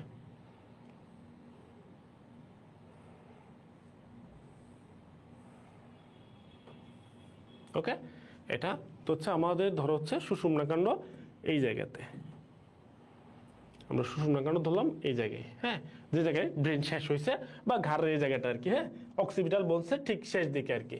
তো এই জায়গাটা হচ্ছে আমি ধরলাম সুষুম্নাকাণ্ড। এখন ফার্স্টে কি হবে? ফার্স্টে হচ্ছে কেউ একজন সিগন্যাল রিসিভ করতে হবে। সিগন্যাল রিসিভ করা বলতে আমি কি বোঝাচ্ছি একটু খেয়াল করো। যদি এরকম হয় দেখা গেল হচ্ছে কি এইটা হচ্ছে তোমার কড়াই। ওকে, তো কড়াইয়ের এই জায়গার মধ্যে তোমার হাতটা পড়ছে। ওকে, তো কড়াইয়ের এই জায়গাতে যখন হাত পড়ছে, হাত পড়ার সাথে সাথে কি হবে, এই জায়গা থেকে এই কি করবে, একটা সিগন্যাল পাবে। তাহলে এই জায়গাটা কি করবে, একটা সিগন্যাল রিসিভ করবে। তাহলে এই জায়গাটাকে আমি বলবো হচ্ছে কি সিগন্যাল রিসিপ্টর বা গ্রাহক। ওকে, সিগন্যাল রিসিপ্টর বা গ্রাহক, কারণ কি সে সেন্স করতে পারছে। এখন তোমার কথা হচ্ছে এটা কি সেন্সরি নার্ভ নাকি মোটর নার্ভ? আমরা সমন্বয় চ্যাপ্টারে পড়ে আসছি যে কোনো কিছু যে সেন্স করতে পারে সেটাকে বলে হচ্ছে আমরা, বা বুঝতে পারে সেটাকে বলে হচ্ছে আমরা সেন্সরি। ওকে, তাহলে এই জায়গাটা যখন আমার হাতটা কড়াইয়ের উপর পড়ছে, আমার এই জায়গাটা কি গরম হয়ে যাচ্ছে, যে আমি যে এখানে যে আগুনের মধ্যে পড়ে গেছে, গরমের মধ্যে পড়ে গেছে, আমি বুঝতে পারলাম। কেন বুঝতে পারলাম? কারণ সে কি এখানে কি আছে, সেন্সরি নার্ভ আছে। তাহলে গ্রাহক যে জিনিসটা আছে, এই গ্রাহকটা কি হবে, গ্রাহকটা হবে হচ্ছে সেন্সরি। ওকে, সেন্সরি। এরপরে কি হলো, সেন্সরি যখন হয়েছে, সেন্সরির পর থেকে হচ্ছে এখান থেকে এই সিগন্যালটা এখন কি করবে, এখান থেকে আস্তে আস্তে উপরের দিকে যাবে। উপরের দিকে ব্রেনের দিকে যাওয়ার কথা ছিল, কিন্তু ব্রেনে যাবে না, কারণ কি তার ইনস্ট্যান্ট কাজ করা দরকার। এই যে উপরের দিকে যে যাওয়া শুরু করলো, যে পথটা দিয়ে, এই পথটাকে আমরা বলবো কি, এই পথটাকে বলবো হচ্ছে আমরা অন্তর্বাহী পথ। অন্তর্বাহী কেন? অন্তর্বাহী কারণ হচ্ছে ভেতরের দিকে যাচ্ছে সিগন্যাল, আমার বডির মাঝখানের দিকে যাচ্ছে, সেন্টারের দিকে যাচ্ছে, এই কারণে এটাকে বলবো হচ্ছে আমরা অন্তর্বাহী। আর সেন্টার থেকে যখন বাইরের দিকে আসবে তখন তাকে বলবো হচ্ছে আমরা বহির্বাহী। তাহলে সেন্টারের দিকে গেল, সেন্টারের দিকে যাওয়ার পরে এখন কি করবে, এখন এ হচ্ছে কি বলবে, এ বলবে যে হচ্ছে মস্তিষ্কে যাওয়ার দরকার নাই, আমি সিগন্যাল পাঠিয়ে দিচ্ছি। তাহলে এই কি করলো, সিগন্যালটাকে রিসিভ করলো এবং কি তার কাজের সমন্বয় সাধন করে দিল। তাহলে এখানে কি হিসেবে কাজ করতেছে, সেন্টার হিসেবে কাজ করতেছে, কেন্দ্র হিসেবে কাজ করতেছে। তাহলে এটা কি, এটা হচ্ছে আমার কেন্দ্র বা সেন্টার। ওকে, ডান। এবার কি হয়েছে, এবার দেখা গেল হচ্ছে এখান থেকে, এবার এখান থেকে কি বলবে, এখান থেকে আমার হাতের মধ্যে সিগন্যাল আসবে। কি সিগন্যাল, যে হাত জাগানো পড়ছে এটা সরাও। তো এটার জন্য আমার কি করতে হবে, এখান থেকে সিগন্যালটা আবার এখানে আসতে হবে। এই যে আরেকটা স্নায়ুর মাধ্যমে সিগন্যালটা এখানে আসলো, ঠিক আছে, সিগন্যালটা আসছে। এখন আমার কোয়েশ্চেন হচ্ছে, এই যে সবুজ কালি দিয়ে আমি যে দাগটা দিলাম, এই সিগন্যালটা যেটার মধ্যে আসলো, এটা হচ্ছে কি, এটা আমার বহির্বাহী পথ, তাই না? কারণ কি এটা কি আমার বডির সেন্টার থেকে বাইরের দিকে আসতেছে, তাহলে এটা আমার কি বহির্বাহী পথ। এখন তোমরা উত্তর দাও, এই বহির্বাহী পথটা যে সিগন্যালের যেটা সিগন্যালটা যার মাধ্যমে আসছে, এটাও অবশ্যই একটা স্নায়ু। এখন এটা কি সেন্সরি স্নায়ু নাকি মোটর স্নায়ু, এটা আমাকে বলো। যেটা সিগন্যালটা সেন্টার থেকে আমার বাইরের দিকে যেটা আসতেছে, এটা কি আমার সেন্সরি নাকি মোটর?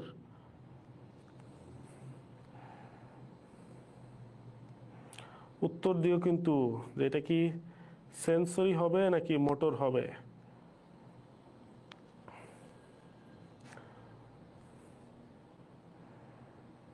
দিতেছ কেউ? গুড গুড, দুইজন উত্তর দিচ্ছে, বাকিরা কি ক্লাসে নাই না? আচ্ছা ঠিক আছে, না থাকলেও কিছু করার নাই।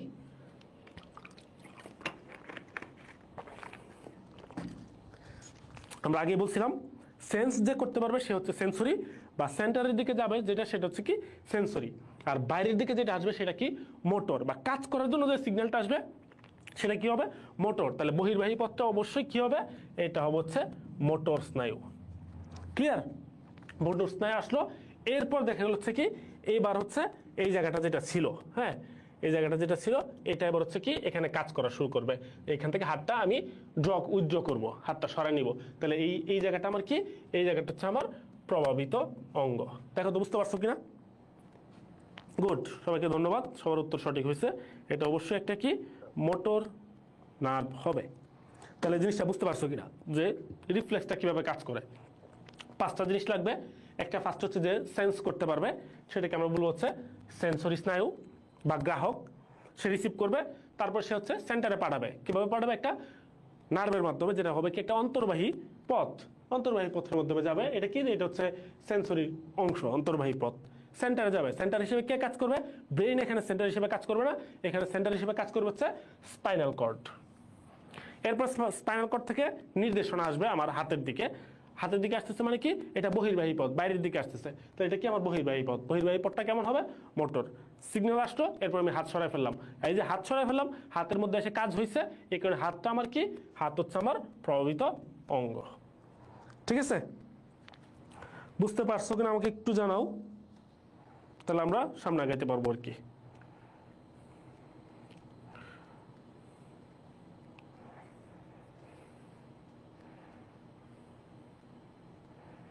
এই জানাও না কেন কেউ?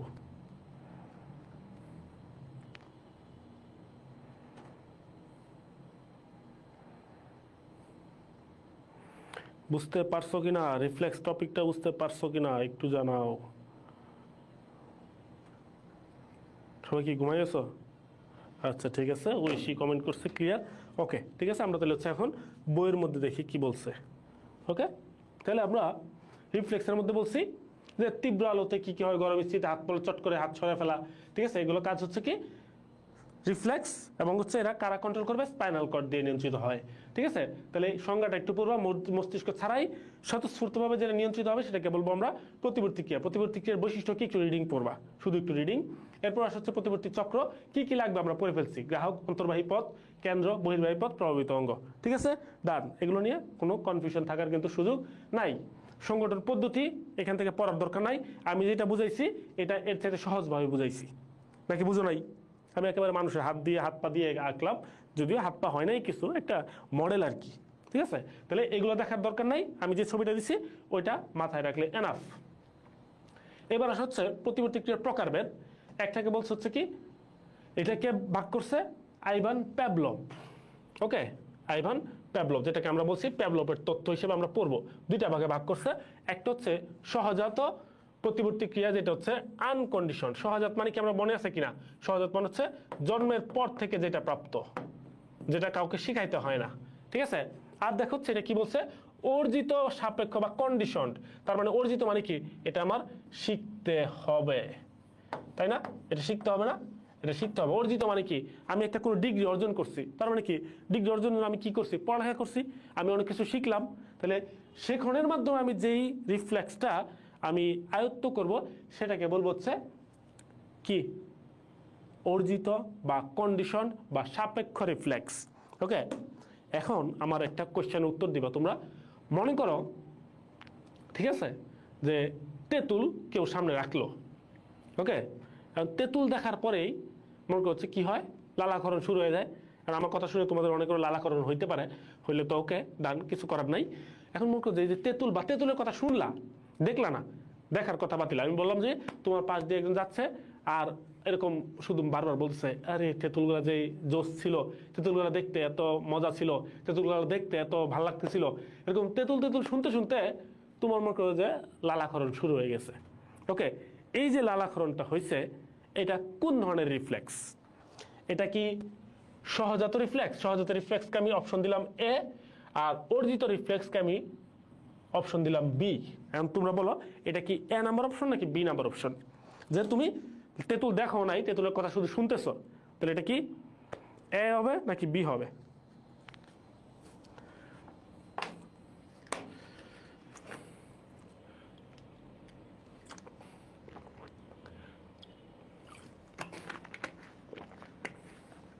ওকে, দিগন্ত উত্তর দিছে, তারপর হচ্ছে আহমেদ নেওয়াজ উত্তর দিল। ওকে, ঐশী উত্তর দিল। আচ্ছা ঠিক আছে, আচ্ছা ভালো কথা, গুড। আচ্ছা, এখন মনে করো যে হচ্ছে একটু কথার, আমার এই উদাহরণটা শুনলে তুমি বুঝে যাবা। এখন মনে করো হচ্ছে ধরো একজন বিদেশি মানুষ আছে, ঠিক আছে, বিদেশি মানুষ আসলো তোমার বাসায় বেড়াতে আসছে, তার সামনে কানের কাছে গিয়ে বারবার তুমি বলতেছো তেঁতুল ভর্তা, তেঁতুল ভর্তা, তেঁতুল ভর্তা। ঠিক আছে, তেঁতুল ভর্তা খাবো আজকে বিকালে, ঠিক আছে, অনেক কিছু এরকম বারবার বলতেছো। তার কি লালাকরণ হবে? তোমার কি মনে হচ্ছে? বিদেশি মানুষের কাছে গিয়ে সে তুমি তার সামনে গিয়ে বারবার কি বলতেছো, তেঁতুল ভর্তা খাবা, তেঁতুল মনে করো হচ্ছে ওই যে আর অনেক কিছু এরকম ভাবে অনেক কিছু বলতেছো, তেঁতুলের কথা অনেক কিছু বলতেছো, সে বুঝবে কিনা বা তার লালাকরণ হবে কিনা, তোমার কি মনে হচ্ছে? হবে কি হবে না?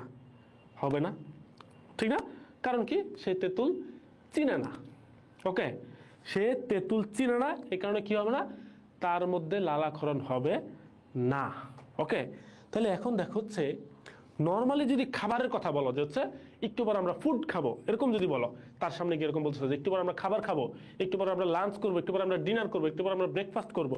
ওকে, এরকম কথা যখন বলবা তখন সে বুঝতে পারবে কি একটু পর আমার জন্য খাবার আসতেছে। ওকে, একটু পর আমার জন্য খাবার আসতেছে, এটা যখন সে বুঝতে পারবে তখন তার মধ্যে কি হবে, লালাকরণ হবে। এটার জন্য কি তাকে বুঝতে হয় নাই যে, কারণ কি খাবার মানে সে জানে সেটা কি খাইতে হবে, খাবার মানে সে খাবে, আর খাওয়ার জন্য সে কি হবে, লালাকরণ হবে। কিন্তু আমি যখন বলছি তেঁতুলের কথা, তেঁতুল কিন্তু সে চিনে না যে তেঁতুল কি টক জাতীয় খাবার, মিষ্টি জাতীয় খাবার, আলটিমেটলি তেঁতুল খাবার কিনা সেই চিনে না। তাহলে আগে কি করতে হবে, তাকে আমার তেঁতুল কি জিনিস শিখাইতে হবে। তারপর সে যখন একদিন তেঁতুল খাবে, সে দেখবে যে তেঁতুল মুখে দিলে কি হয়ে যায়, মুখ টক হয়ে যায়, লালাকরণ শুরু হয়ে যায়।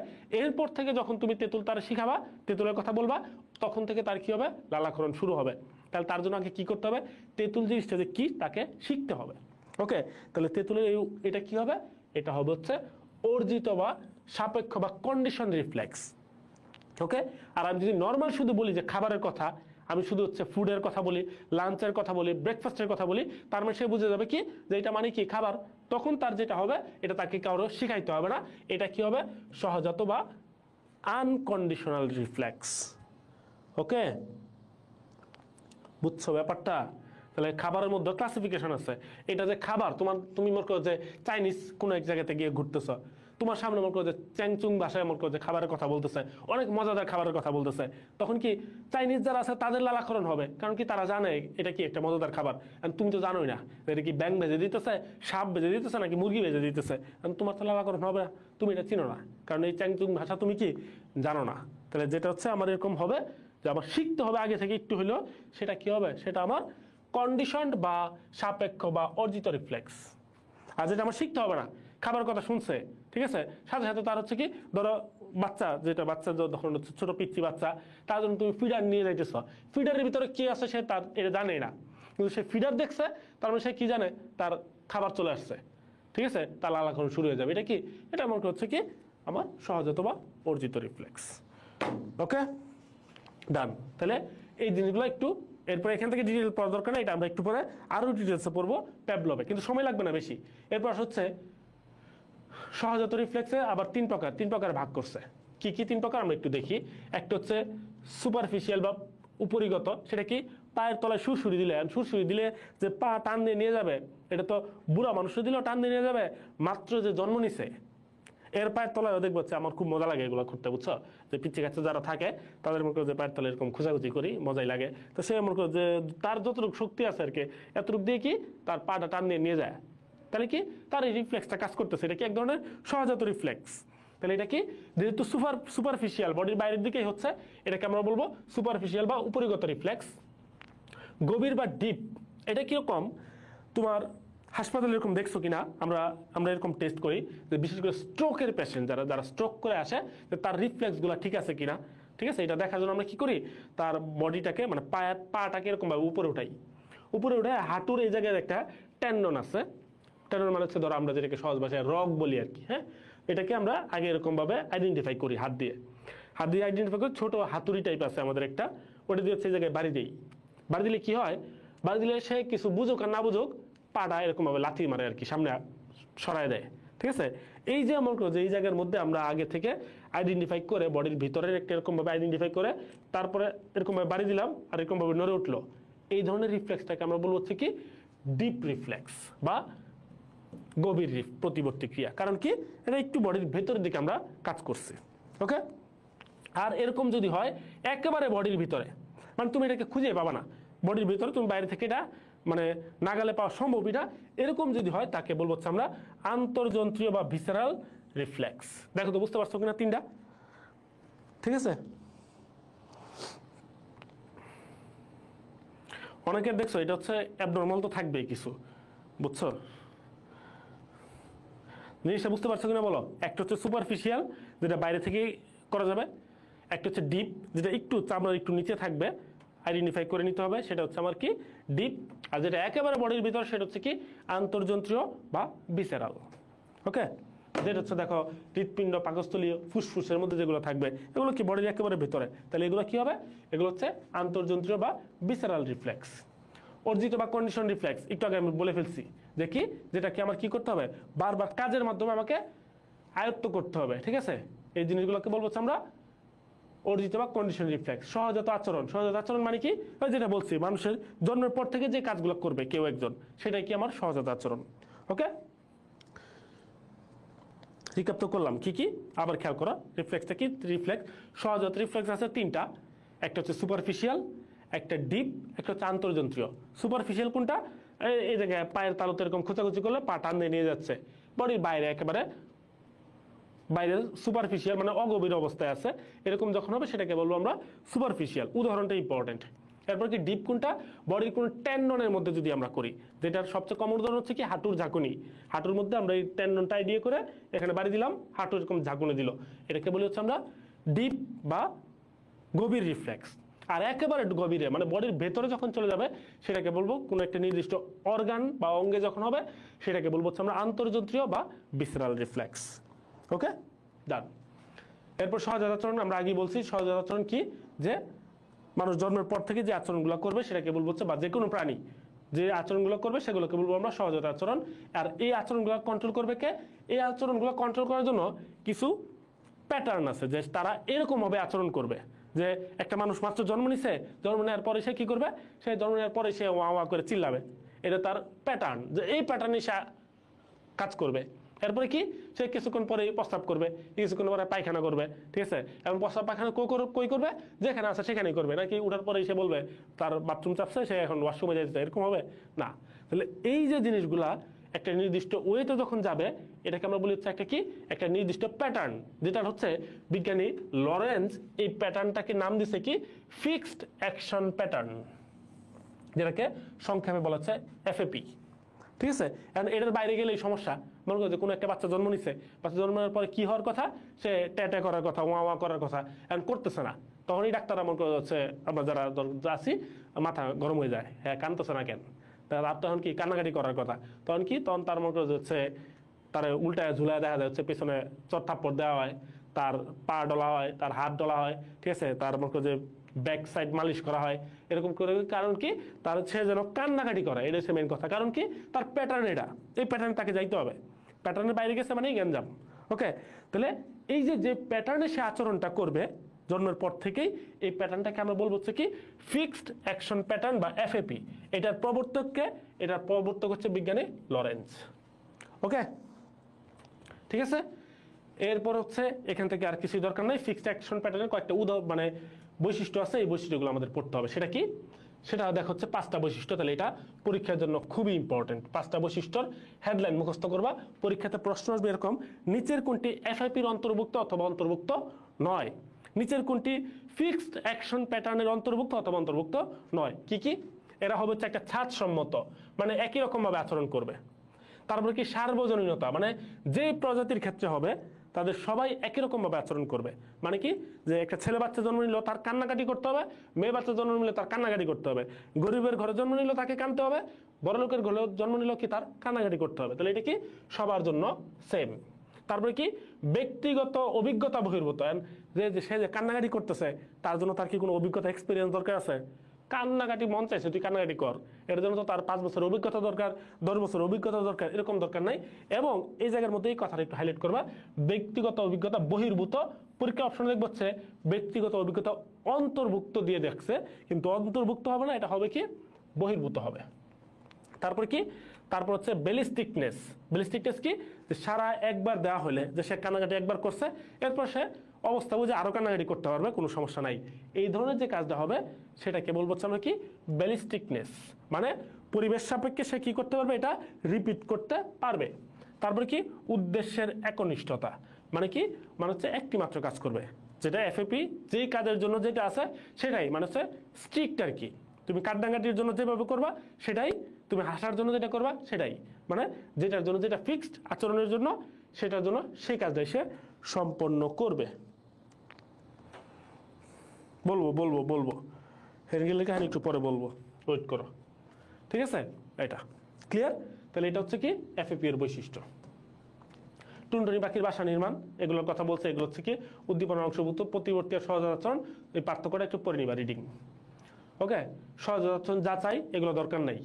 ওকে, পাখির মাইগ্রেশন তোমরা জানো যে শীতের সময়, এই যে শীত আসতেছে, যেসব এলাকাতে অনেক বেশি ঠান্ডা এইসব এলাকা থেকে বাংলাদেশে প্রচুর পাখি চলে আসবে। এইদিকে বলি হচ্ছে আমরা পাখির মাইগ্রেশন বা পরিযান, আর যে পাখিগুলো এরকমভাবে আসে তাদেরকে বলি হচ্ছে আমরা পরিযায়ী পাখি। এরকম একটা দাগানো লাইন আছে, একটু রিডিং করবো, এগুলো সব দরকার নাই। পরিযায়ী পাখি দেখো হচ্ছে কয়টা আছে, এটা একটু পড়বা। ট্রানজিয়েন্ট পরিযায়ী কয়টা আছে, একটু লাইনটা দেখো। বাংলাদেশে প্রায় 500 প্রজাতির স্থায়ী পাখি আছে, আর বিদেশি পাখি হচ্ছে 300। তার মানে পরিযায়ী পাখি আসলে কয়শো? 300। ঠিক আছে, এরপর চলে হচ্ছে মাকড়সার জাল। তো মাকড়সার জাল কেমনে বানায় এটা একটু দেখো। মাকড়সার জাল মোটামুটি সবাই দেখছো, না দেখার কোনো কারণ নাই। তো মাকড়সার জাল দেখো হচ্ছে একটা দামি সুতা দিয়ে বানায়। কি সুতা? রেশমি সুতা দিয়ে বানায়। ঠিক আছে, এটা খুবই ইম্পর্টেন্ট। এই রেশমি সুতা আসে থেকে তাদের উদরে, ঠিক আছে, তাদের প্যাটের মধ্যে হচ্ছে কিছু গ্রন্থি আছে। কোন ধরনের গ্রন্থি? গ্রন্থিগুলোকে আমরা বলি হচ্ছে সিল্ক গ্রন্থি বা সিল্ক গ্ল্যান্ড। এই সিল্ক গ্ল্যান্ড থেকে কিছু মনে হচ্ছে যে আঠালো পদার্থ বের হয় আর কি, যেগুলো পরবর্তীতে হচ্ছে কি সুতা হিসেবে কাজ করে। মানে পরে টান দিলে তারা হচ্ছে টানতে নিয়ে যায়, আস্তে আস্তে এটা কি সুতার রূপ ধারণ করে। এই যে সিল্ক গ্রন্থি থেকে যেই পদার্থটা খরিত হয় এটা মূলত হচ্ছে কি এক ধরনের স্ক্লেরোপ্রোটিন। ঠিক আছে, তার মানে কি পড়লাম আমরা? 3টা জিনিস। একটা হচ্ছে সে যে বানাবে মাকড়সার জালটা কি দিয়ে বানাবে? রেশমি সুতা দিয়ে বানাবে। রেশমি সুতা কোত্থেকে আসবে? গ্ল্যান্ড বা গ্রন্থি থেকে আসবে। কোন ধরনের গ্ল্যান্ড? Silk gland. সিল্ক গ্ল্যান্ডটা থাকবে কই? তার উদরের মধ্যে। এটা থেকে কি খরিত হবে? খরিত হবে স্ক্লেরোপ্রোটিন, যেটা সুতাতে রূপান্তরিত হবে, যেটা বাতাসের সংস্পর্শে এসে সুতায় পরিণত হয়। ডান। ওকে, এরপর হচ্ছে এটা প্রথম দেখছেন কে এই জিনিসটা দেখছেন হচ্ছে হ্যান্স পিটার্স। দেখছো, মানুষের মনে হচ্ছে খায় দেওয়া কাজ না থাকলে যেটা হয় আর কি। মাকড়সা কেমনে জাল বানাতে সেটা আমার দেখার দরকার কি? হ্যার কাম হ্যাঁ করুক না, আমার দরকার আছে আমার কাজ আমি করি, হ্যার কাজ হ্যাঁ করুক, ঠিক না? এখন এটা আমার যে তাকা ভালো মতো গবেষণা করে দেখছে যে কি মাকড়সার জালটা কেমনে বানাইছে। আরে ভাই, এত যে এর মাকড়সার জাল আল্লাহ বানাই দিছে এরকম যে তুই মাকড়সার জাল বানায় মাকড়সা এনে থাকবি, ঠিক না? তার তো বিল্ডিং বানানোর দরকার নাই, একটু একটা প্রাণী তার কি বিল্ডিং দরকার আছে? তো মাকড়সার জাল বানাই থাকতেছে, থাকুক না। আর এটা নিয়ে গবেষণা করতে হয়েছে, এটা আমার বইয়ের মধ্যে অ্যাড করতে হয়েছে, এটা আমাদের এখন মুখস্থ করা লাগতেছে, মুখস্থ করে আবার পরীক্ষা দেওয়া লাগতেছে। মানে এদের তো কিছু যায় আসে নাই, আমরা বিপদে পড়ছি আর কি, বুঝছো? আর কিছুই না। তাহলে হ্যান্স পিটার্স এটা আবিষ্কার করছে, তো মনে মনে তারা একটু মন চাইলে গালিও দিতে পারো, আমার কিছু করার নাই। তাহলে মাকড়সার জাল বোনার ধাপ পর্যবেক্ষণ করছে। কয়টা ধাপ আছে? 3টা জিনিস আছে। একটা হচ্ছে কাঠামো, একটা হচ্ছে ওরিও স্পোক, একটা হচ্ছে আঠালো প্যাচ। তাহলে এই জিনিসগুলো একটু রিডিং করবা, এগুলো দরকার নাই, বিস্তারিত দরকার নেই। ওকে, এবার হচ্ছে পশু পাখি কেমনে পশু পাখির যত্ন নেয়। তো স্বাভাবিক না, তার বাচ্চা হলে তো যে কেউ বাপ মা তার যত্ন নিবেই, এটা নর্মাল ব্যাপার। তাহলে কি 3 কাটা স্টিকল ব্যাগ, এটা হচ্ছে প্রাণী আচরণে এইটা নিয়ে গবেষণা করছে অনেকে, এই কারণে এটার কথা এখানে বলা আছে আর কি। ওকে, তো 3 কাটা স্টিকল ব্যাগের আচরণ গবেষণা করছে কে? টিনবার্গেন। আমরা বলছিলাম টিনবার্গেন নামটা এখানে বারবার আসবে। তাহলে 3 কাটা স্টিকল ব্যাগের এটা ব্যাখ্যা করছেন কে? টিনবার্গেন। এটা একটু দেখে রাখবো শুধু। তারপর এখানে একটা দাগানো আছে রিডিং, এগুলো সম্পর্কে বিস্তারিত কোনোভাবেই পড়তে যাও না। তারপর হচ্ছে ফ্যানিং। ফ্যানিং জিনিসটা কি একটু খেয়াল করো, ফ্যানিং কথাটা আসবে। তো ফ্যানিং কথাটা এখানে ছবি কি দিচ্ছে না? আচ্ছা, ফ্যানিং এর ছবি দেয় নাই। তো ফ্যানিং এর ছবিটা হচ্ছে ব্যাপারটা এরকম দেখা যাচ্ছে যে এই 3 কাটা স্টিকল ব্যাগ যে মাছটা আছে তারা হচ্ছে এরকম ভাবে গর্তের মধ্যে থাকে। হ্যাঁ, তো এখন দেখা যাচ্ছে গর্তের আশেপাশে যে পানি আছে এই পানির মধ্যে দেখা গেল অক্সিজেনের পরিমাণ কমে গেছে।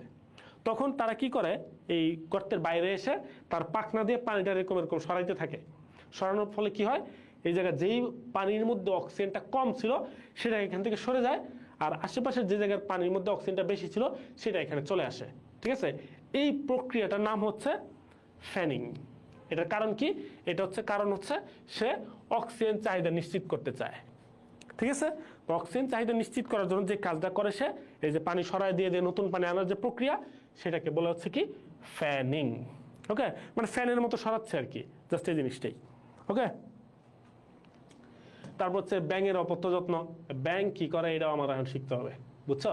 তো ব্যাঙ কি আছে, গ্ল্যাডিয়েটর ব্যাঙ কই পাওয়া যায় একটু দেখবা, দক্ষিণ আমেরিকায়, তার বৈজ্ঞানিক নাম এটা, একটু রিডিং করবা। ওকে, বিস্তারিত দেখার দরকার নাই। পাখির অপত্য যত্ন সেম, পানকড়ি কি করে একটু লাইনটা রিডিং করবা, যে কোন মাসে সে বাসা বাঁধে, কোন মাস তার জননকাল, এগুলা ঠিক আছে, একটু রিডিং। আচ্ছা, শিখন আচরণ আমরা হচ্ছে আগে বলছিলাম, একটা বলছি হচ্ছে আমরা সহজাত আচরণ, যেটা হচ্ছে আমরা জন্মের পর থেকে পাচ্ছি। এখন এই জন্মের পর থেকে আমরা খুব বেশি আচরণ পাই না, অল্প কিছু। বাকি যে আচরণগুলো আমাদের বাইরে থেকে যেগুলো শিখতে হয়, সেই আচরণগুলোকে আমরা বলি শিখন বা শিক্ষণ আচরণ। ঠিক আছে, এই শিক্ষণ আচরণ ব্যাখ্যা করছেন কে কে? বিজ্ঞানী মর্গান আর এ কিং। ওকে, তো শিক্ষণ আচরণের বৈশিষ্ট্য শুধু একটু রিডিং পড়বা, যে এগুলো কি হবে না, এগুলো জন্মগত নয়, এগুলো কি অভিজ্ঞতা দিয়ে অর্জন করতে হয়, এগুলো কি বংশ থেকে বংশ প্রদর্শিত হবে না। আমার বাপ মা কিরকম ছিল, আমি কিরকম ছিলাম, এটা একরকম হবে না, কারণ এটা কি, এটা শিখনের মাধ্যমে। আমি কোন পরিবেশে বড় হচ্ছে, আমি কি শিখতেছি এটা আলাদা, ওনারা কি শিখে আসছে এটা আলাদা। ঠিক আছে, তারপরে কি অভিযোজনের উপর হচ্ছে কি এটা চেঞ্জ হইতে পারে। আমি দেখা গেল হচ্ছে পড়ালেখা যেহেতু করছি, দেখা যাবে আমি শিক্ষিত মানুষের সাথে একভাবে আলাপ আলোচনা করতেছি, আমার আবার যারা হচ্ছে ধরো যে পড়ালেখা করে নাই তাদের সাথে আমি আরেক রকম আচরণ করতেছি, তাহলে এটা কি অভিযোজন এর সাথে সম্পর্কিত।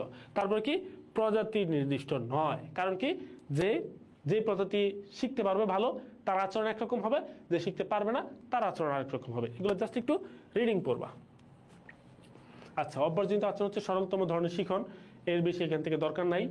অনুকরণ মানে কি বুঝতে পারতেছ, আমার বাপ মা যেটা করতেছে আমিও সেটা করতেছি, এরকম যদি হয় তাহলে সেটাকে বলছি আমরা কি অনুকরণ। মানে এর অনুকরণটাও কি এক ধরনের শিখন আচরণ। অনুকরণটাকে আমি দেখতে দেখতে শিখতেছি, আমি তো এটা জন্মগতভাবে পাই নাই। ঠিক আছে, তো দেখা গেল হচ্ছে বাচ্চারা সবচেয়ে বেশি অনুকরণ প্রিয়, যে বাপ মা যেটা করতেছে তার সন্তানও কি সেটাই করতেছে, দেখে দেখে শিখতেছে। তাহলে অনুকরণটা এক ধরনের শিখন আচরণ এবং সহজ একটা শিখন আচরণ আর কি, যেটা দেখতেছে সেটাই করতেছে।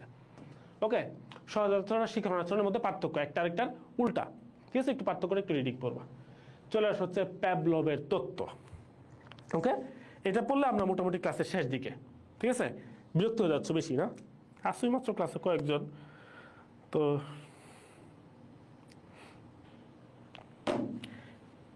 খেয়াল করো। এখান থেকে আমরা আগে পড়ছি অনপেক্ষ মানে আনকন্ডিশনাল, সাপেক্ষ মানে কন্ডিশনাল। ঠিক আছে, আমরা এইসব ছবি আমাদের দরকার নাই, আমাদের ছবি দরকার হচ্ছে এইটা, একটু খেয়াল করো। ঠিক আছে, এই ছবির মধ্যে আমাদের পুরো ব্যাখ্যাটা আছে। তো বিজ্ঞানী প্যাভলভ কি করছেন, তোমরা কি ক্লাসে আসো একটু জানায়ও, বুঝতেছো কেন এটা একটু জানায়ও। কই, আচ্ছা, ফার্স্ট যে ব্যাপারটা সেটা হচ্ছে কি, সেটা হচ্ছে একটা কুকুরকে উনি হচ্ছে ল্যাবের মধ্যে বেঁধে রাখছে। তো ল্যাবের মধ্যে বেঁধে রাখার পরে তার সামনে খাবার নিয়ে আসছে, কারণ খাবার, কুকুর তো খাবার তো চিনে। ঠিক আছে, যে এটা খাবার, ওকে, সেটা টক খাবার নাকি কি খাবার সেটা জানে না, কিন্তু খাবার যেটা জানে। তো খাবার আনার পরেই খাবার নিয়ে আসছে, খাবার আনার সাথে সাথেই তার কি হয়েছে, লালাক্ষরণ হয়েছে। তাহলে খাবার দেখলে যে লালাক্ষরণ করতে হবে, এটা কেউ তার শিখাইছে কোনোদিন? যে খাবার আসছে এখন খাবার খাইতে হবে, খাবার খাওয়ার জন্য লালাক্ষরণ করতে হবে, এটা কেউ শিখাইছে কি শিখায় নাই? অবশ্যই শিখায় নাই। তাহলে এই প্রতিবর্তী ক্রিয়াটা, যে এই উদ্দীপনাটা যেটা, এটা কি সাপেক্ষ নাকি অনপেক্ষ? আমি এ নাম্বারে লিখলাম হচ্ছে সাপেক্ষ, আর বি নাম্বারে লিখলাম হচ্ছে অনপেক্ষ। তুমি উত্তর দাও, এটা কি সাপেক্ষ নাকি অনপেক্ষ? সাপেক্ষ নাকি অনপেক্ষ? আমি কি বললাম উদাহরণটা, যে সে খাবার দেখলো, খাবার দেখার সাথে সাথে লালাক্ষরণ শুরু হয়েছে, তাহলে এটা কি সাপেক্ষ নাকি অনপেক্ষ? ওকে, ঐশী আর বুসরা আছে, আরো মনে দুই একজন থাকতে পারে। আচ্ছা ঠিক আছে, আমার ক্লাস শেষের দিকে, টেনশন নেওয়ার কোনো কারণ নেই। ওকে, বুসরা অ্যান্সার দিচ্ছে, ঐশী তুমি উত্তরটা দিয়ে দাও, এটা কি সাপেক্ষ নাকি অনপেক্ষ? এক্স্যাক্টলি, ঠিক আছে। আচ্ছা, আহমেদ নেওয়াজ উত্তর দিচ্ছে, দিগন্ত উত্তর দিচ্ছে। ওকে, গুড, সবাই তাহলে এটা আমরা জানি, এটা অবশ্যই কি অনপেক্ষ প্রতিবর্তী, তাকে কেউ শিখাইতে হয় নাই, এটা আনকন্ডিশনাল, কোনো কিছু তাকে শিখতে হয় নাই, জানতে হয় নাই, তাহলে এটা অবশ্যই কি একটা অনপেক্ষ উদ্দীপনা। ওকে, এরপরে কি করছে জানো উনি, প্যাভলভ কি করলো, যে প্রতিদিন খাবার দিচ্ছে। এখন এরকম হয়েছে, ধরো প্রতিদিন 8টার সময় খাবার দেয়, রাতের খাবার দিচ্ছে 8টার সময়। এখন মনে করো হচ্ছে 8টার সময় দেখা গেল কি, ধরো খাবার নিয়ে আসতেছে, খাবার নিয়ে আসার সময় উনি প্রতিদিন কি করলো, খাবারটা দিবে এর আগে একবার ঘন্টা বাজায়, ঠিক আছে?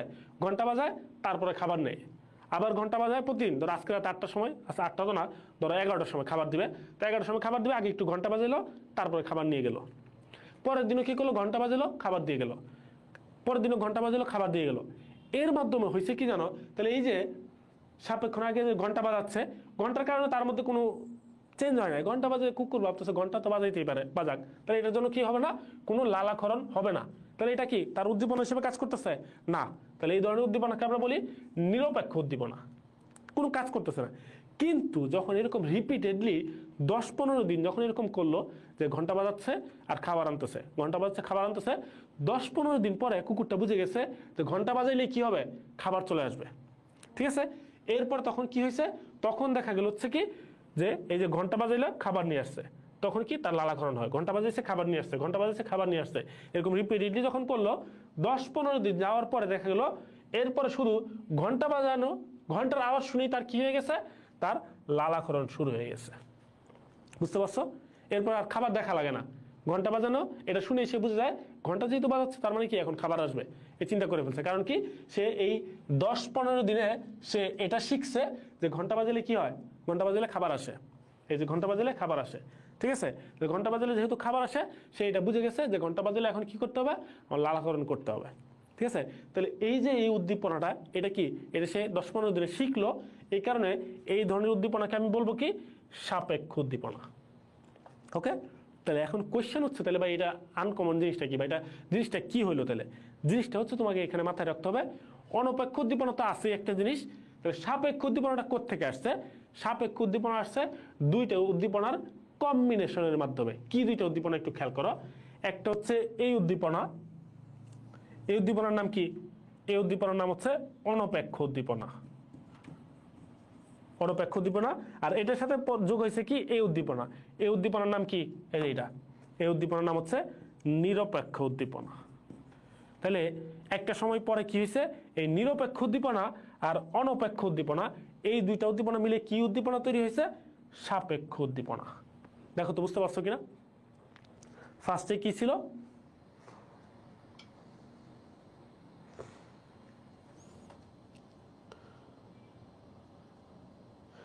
শিখন আর অর্জিত আচরণের পার্থক্য তো এতক্ষণ বললামই, যে শিখন আচরণ কোনটা, তুমি যেটা বারবার শিখতেছো সেটা হচ্ছে শিখন আচরণ। আর সহজাত আচরণ কি, তুমি যেটা হচ্ছে জন্মের পর থেকে যেটা আমি পাচ্ছি সেটা কি সহজাত আচরণ। সহজাত আচরণটা কি হবে? স্বতঃস্ফূর্ত হবে। শিখন আচরণটা কি স্বতঃস্ফূর্ত হবে না। তারপর হচ্ছে অভিজ্ঞতা দরকার কোনটায়? শিখনের মধ্যে। সহজাতের মধ্যে কি অভিজ্ঞতা দরকার নাই? কমন ব্যাপার, ঠিক আছে? এটা জাস্ট একটু রিডিং করবা। ওকে, তাহলে আমি কি বললাম তাও আমি একটু পরে দেখাবো, আপাতত এটা দেখো বুঝতে পারছো কিনা। ফার্স্টে কি ছিল? অনপেক্ষ, যেটা কোনো কন্ডিশনের দরকার ছিল না, সে জন্মের পর থেকে প্রাপ্ত, সহজাত তার, ঠিক আছে? এই দুই উদ্দীপনা ছিল, খাবার আসলে তার লালাকরণ হবে, এটা হচ্ছে অনপেক্ষ। এরপরে ঘন্টা দিচ্ছে খাবার দিচ্ছে, ঘন্টা দিচ্ছে খাবার দিচ্ছে, প্রথম দিকে এটা কোনো কাজ করে নাই, 10-15 দিন পর সে বুঝে গেছে ঘন্টা দিলে কি হবে, খাবার আসবে।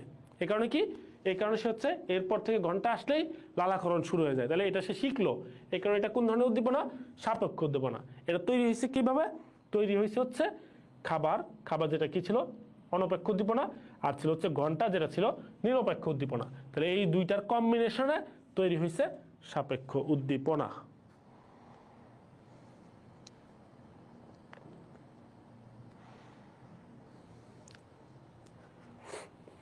ঠিক আছে, এটা বুঝছো কিনা একটু জানাও। একটু পানি খেয়ে নেই, তোমরা একটু জানাও। এই কেউ কিছু বলে না, দেখছো অবস্থা?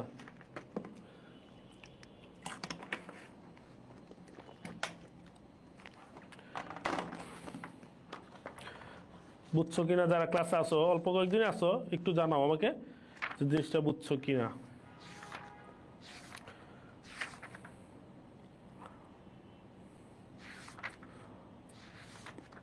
এই কই গেছো তোমরা? ঘুমাই গেছো?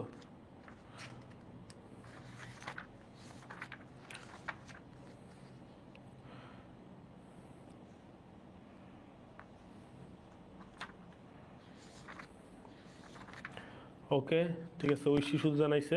ও আচ্ছা, তুমি কি বলছো? শিখন আচরণ অর্জিত আচরণের মধ্যে পার্থক্য। এই শিখন আর অর্জিত আচরণ তো সেম জিনিসই। শিখন মানে কি শিখতেছো, যেটা অর্জন করছো। আর অর্জিত কি? অর্জিত তো তুমি যেটা হচ্ছে কি অর্জন করছো, শিখছো। শিখন আর অর্জিত আচরণ সেম, ঠিক আছে? সহজাত আর অর্জিত বা সহজাত আর শিখন হচ্ছে আলাদা। বুঝছো দিগন্ত?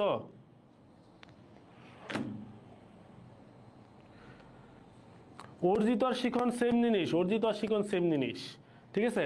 অর্জিত আর শিখনের যদি তোমার মাঝখানে পার্থক্য করে দিয়ে কোনো কিছু দেখায়, তাহলে এটা তোমাকে মিল দেখানোর জন্য দেওয়া আছে, অন্য কিছু না, ঠিক আছে? অর্জিত আর শিখনের পার্থক্য তুমি পাইছো কই? তুমি একটু আগে আমরা যেটা দেখছি, এটা কই কি আছে?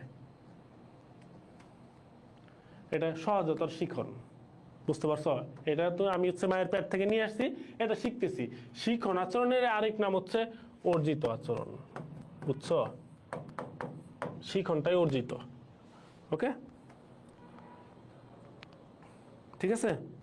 তুমি এখানে দরকার লিখে রাখো বইয়ের মধ্যে যে শিখনটাই অর্জিত, দুটোর মধ্যে কম্পারিজন, ওকে? তাহলে প্যাভলভের তত্ত্ব ক্লিয়ার? তাহলে এখান থেকে হচ্ছে এই কথাগুলো যেগুলো বলছে, এটা হচ্ছে এই ছবির মধ্যে আমি যেগুলো বুঝাইলাম, এখানে হচ্ছে এই কথাগুলো বলা আছে। তোমার মনে চাইলে রিডিং করতে পারো, মনে না চাইলে দরকার নাই। এই লাইনটা তুমি হচ্ছে দাগ দিয়ে রাখবে, 5 নাম্বার যে পয়েন্টটা, যে কি, যে নিরপেক্ষ উদ্দীপনা অনপেক্ষ উদ্দীপনার সঙ্গে মিলিত হয়ে কি তৈরি করবে? সাপেক্ষ উদ্দীপনায় পরিণত হয়। এটা হচ্ছে স্টার মার্ক দিয়ে দাগ দিয়ে রাখো, এটা পরীক্ষার জন্য ইম্পর্টেন্ট, ওকে? এবার হচ্ছে সামাজিক আচরণ। সামাজিক আচরণ জিনিসটা কি?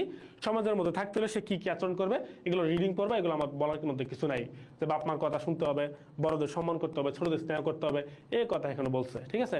আর পরোপকারী যে ব্যাপারটা, যা পরের প্রতি যে সম্মান দেওয়ার যে ব্যাপারটা সদস্যর, এই ধরনের এর ঘটনাটাকে আমরা বলেছি কি পরার্থপরতা বা অ্যালট্রুইজম, ঠিক আছে? এই জিনিসটা একটু মাথায় রাখবা।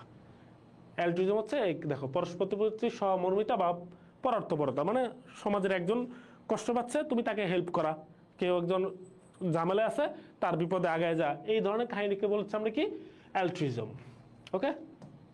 আচ্ছা, কে কে এরকম আচরণ দেখাইতে পারে? এখানে অনেকগুলো লাইন আছে, একটু রিডিং পড়বে এগুলা, শুধু রিডিং, ঠিক আছে? রক্তচোষা বাদুরের মধ্যে দেখা যায়, ভারবেট বানরের মধ্যে দেখা যায়, ডলফিনের মধ্যে দেখা যায়, ঠিক আছে? মূলত আসলে সবার মধ্যে দেখা যায়।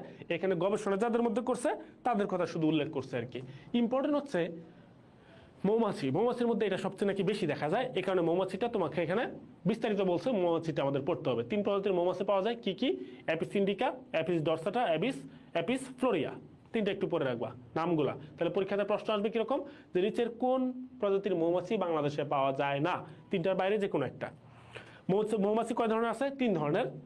একটা হচ্ছে, আমরা এখান থেকে পড়ে ফেলি, খেয়াল করো।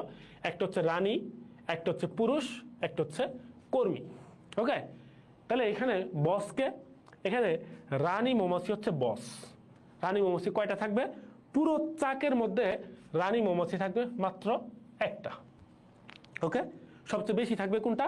সবচেয়ে বেশি থাকবে কর্মী, সেটা কয়েক হাজার থেকে কয়েক লাখ পর্যন্ত হইতে পারে। এই যে চাকের মধ্যে যে মধু জমাট বাঁধার যে কাজটা, এটা পুরোটাই করছে কর্মী। আর সবচেয়ে তুমি যদি বলো অলস এবং সবচেয়ে অকর্মণ্য যেটা আছে, যে কোনো কাজে আসে না অলমোস্ট, সে কারা? তারা হচ্ছে পুরুষ মৌমাছি, ঠিক আছে? ছেলেরা যারা ক্লাসে আসো, এটা তো আসলে হচ্ছে, তো মন খারাপ করার কিছু নাই।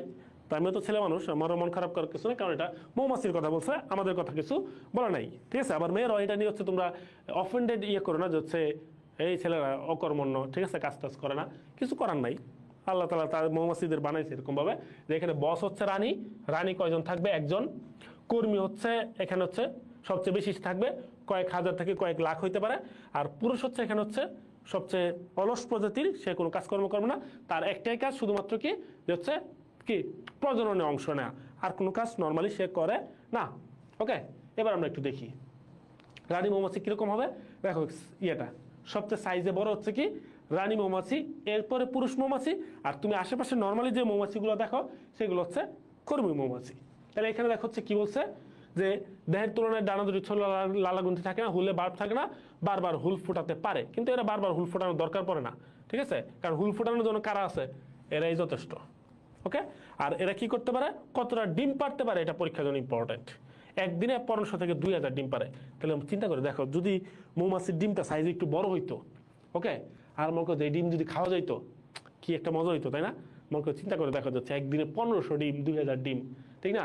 তারপরে আবার মনে করা যাচ্ছে একটা চাকের মধ্যে কতটা আবার মৌমাছি, ঠিক না? এরকম যদি হইতো তাহলে ব্যাপারটা খুবই ইন্টারেস্টিং হইতো আর কি। আর মনে করো যে আল্লাহ তো আমাদের চাইতে অবশ্যই ভালো বোঝেন, তো এটা দেয় নাই, তো সে 1500 থেকে 2000 ডিম পারে, সেটা হচ্ছে কি চাকের মধ্যে থেকে যায়, আমাদের খাওয়ার আসলে সুযোগ নাই, বুঝছো? তো 1500 থেকে 2000 ডিম পারলো, ডান। তাহলে এটা পরীক্ষার জন্য ইম্পর্টেন্ট যে কতটা ডিম পারতে পারে একদিনে, 1500 থেকে 2000। তারপর হচ্ছে এই যে মনে করো যে হচ্ছে কে রানী হবে কোনো একটা মৌমাছি চাকের মধ্যে, এটা আগে থেকে সিলেক্টেড থাকে, ঠিক আছে? যে কিছু মনে করো যে লার্ভা যেগুলো হয় মৌমাছির বাচ্চা মৌমাছি, এগুলারে কর্মী মৌমাছিগুলো আগে থেকেই স্পেশাল খাবার দাবার দিতে থাকে যেন সে বড় হয়ে কি হইতে পারে, রানী হইতে পারে। এই কারণে দেখো ভবিষ্যৎ রানীর লার্ভা যেগুলো থাকবে এগুলো হচ্ছে কি করবে, এগুলোকে এক ধরনের স্পেশাল খাবার খাওয়াবে, যেটাকে বলবো হচ্ছে আমরা রাজকীয় জেলি। রাজকীয় জেলি খেয়ে বড় হবে, এবং এই কারণে সে কি হবে, পরবর্তীতে রানী মৌমাছিতে রূপান্তরিত হবে, একটু বড় সড়ো হবে, ঠিক আছে? আর এই ঘটনাটাকে বলা হচ্ছে সুপার সিডিওর ঘটনা। তাহলে সুপার সিডিওর ঘটনা কি জন্য ঘটবে, রানী মৌমাছি তৈরি করার জন্য, ওকে? আর 16 দিনের মধ্যে সে কি হয়ে যাবে, পূর্ণাঙ্গ রানীতে রূপান্তরিত হয়ে যাবে, ঠিক আছে? আচ্ছা, এরপর মনে করো যেরকম হয়, দেখো এদের বলছে এরা নাকি সবচেয়ে কি বলে শান্তিপ্রিয়, কিন্তু আমি যেটা দেখি যে মৌমাছির মধ্যে সবচেয়ে বেশি অশান্তি। কারণ কি, দেখো এরকম এই যে ধরো রানী তৈরি হয়েছে, এখন দেখা গেলো একটা চাকের যদি বাই এনি চান্স 5-6টা রানী তৈরি হয়ে গেছে, তাহলে কি করে জানো, যেটা আগে তৈরি হয়ে যায় বা যেটা আগে বড় হয়ে যায়, সে হুল ফুটায় ধরো 6টা তৈরি হয়েছে, বাকি 5টারে মেরে ফেলে, মেরে সে তখন হচ্ছে তার ক্ষমতা দখল করে বলে কি আমি কি রানী, হচ্ছে যে বাহুবলী সিনেমার মতো, যে কি আমি এখানে কি রাজমাতা।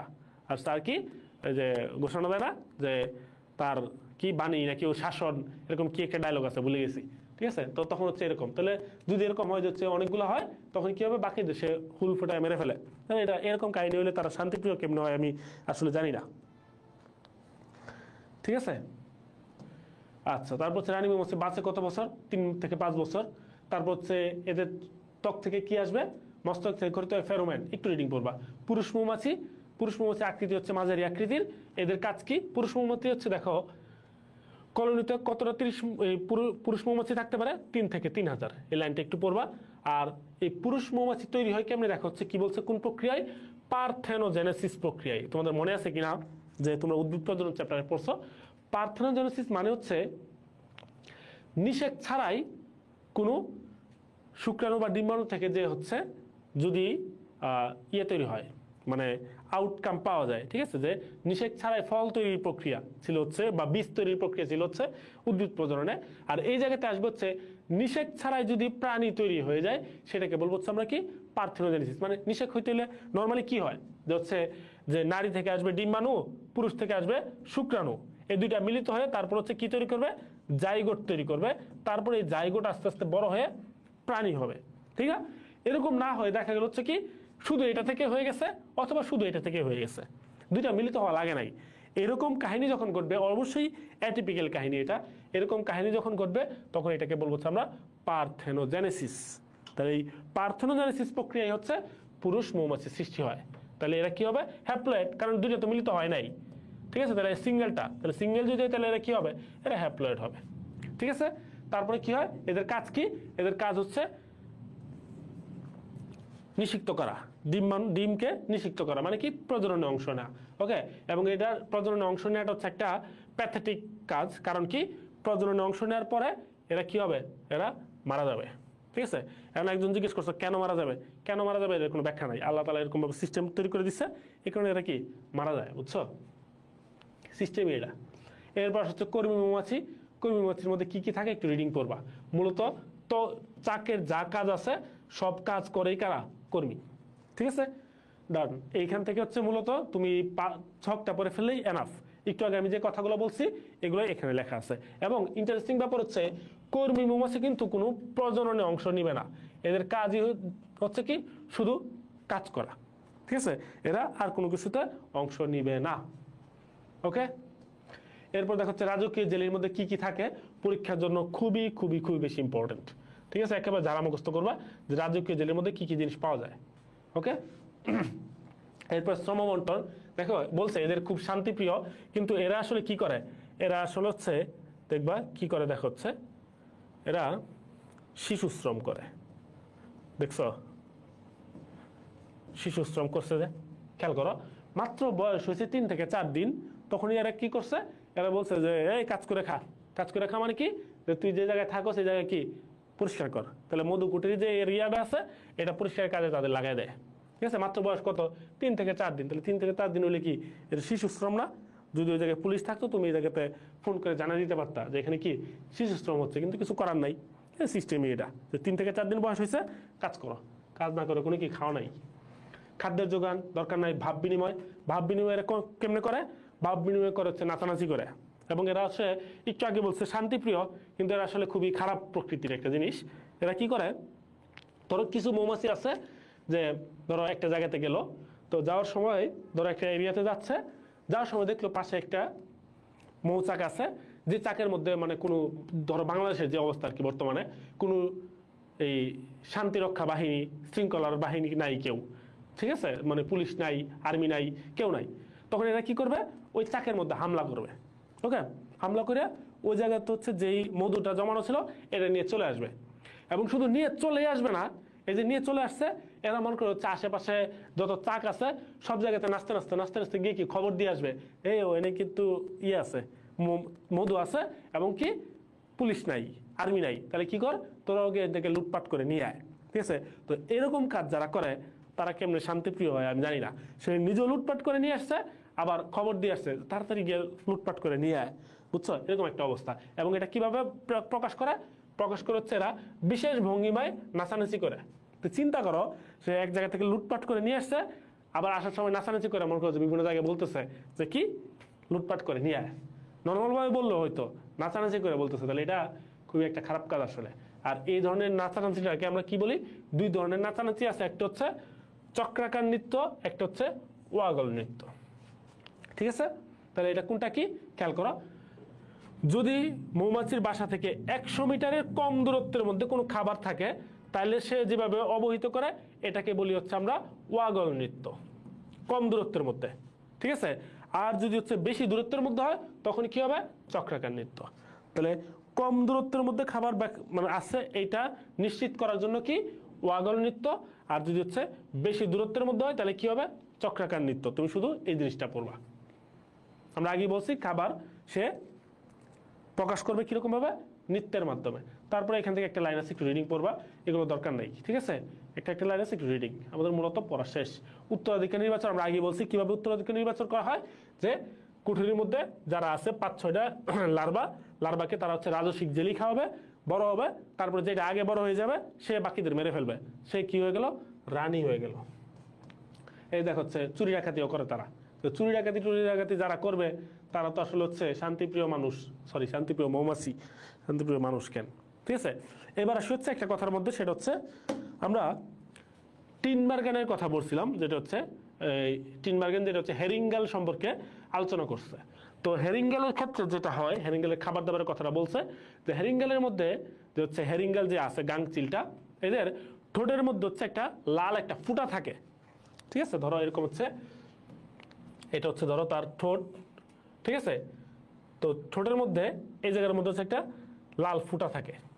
তো যখন তার বাচ্চার কাছে আসে, ভিতরে খাবার থাকে, সে খাবার ফার্স্টে দেয় না।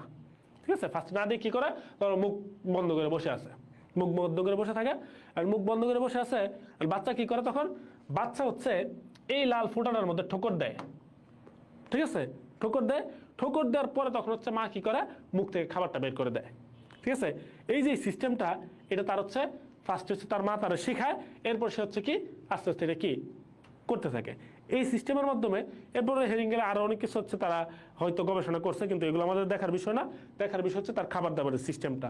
তো এই সিস্টেমটা হচ্ছে তারা এই জায়গার মধ্যে বলছে, যেটা তোমাদের আসলে হচ্ছে যদি শর্ট সিলেবাসে থাকতো তাহলে হচ্ছে এগুলো পড়া লাগতো, কিন্তু এখন আসলে এমনিতে পড়ার দরকার নাই। ঠিক আছে, এমনিতে শুধু হচ্ছে দাগানো লাইন পড়লেই এনাফ। তাহলে দেখো হচ্ছে আমরা কিন্তু অলরেডি চ্যাপ্টার পুরোটাই পড়ে ফেলছি। এই জিনিসগুলো বুঝছো কিনা একটু বলো। আমরা মূলত ট্যাক্সিসটা একটু ভালো মতো পড়লাম, তারপর হচ্ছে কি বলে এটা, প্রতিবর্তী ক্রিয়াটা একটু ভালো মতো পড়লাম, তারপর হচ্ছে প্যাভলভের তত্ত্বটা একটু ভালো মতো পড়লাম। কই গেল এটা, এই যে। ঠিক আছে, যেটা হচ্ছে ফিক্সড অ্যাকশন প্যাটার্ন দিয়ে কন্ট্রোলড হবে। এই যে দেখো হচ্ছে এই জায়গার মধ্যে হচ্ছে একটা ফুটা আছে, তো সেই জায়গাতে হচ্ছে যখন ইয়ে করে ঠোকর দেয় তখন হচ্ছে মা কি করবে, খাবারটা তার দিবে। তাহলে এটা হচ্ছে একটা নির্দিষ্ট আচরণের মধ্যে দিয়ে সে হচ্ছে নিয়ন্ত্রিত হবে। এই কারণে এটাকে বলবো হচ্ছে আমরা কি, এটাকে বলবো হচ্ছে আমরা ফিক্সড অ্যাকশন প্যাটার্ন। ঠিক আছে, আর কিছুই না। দেখো তো বুঝতে পারছো কিনা, আমাদের ক্লাস কিন্তু শেষ।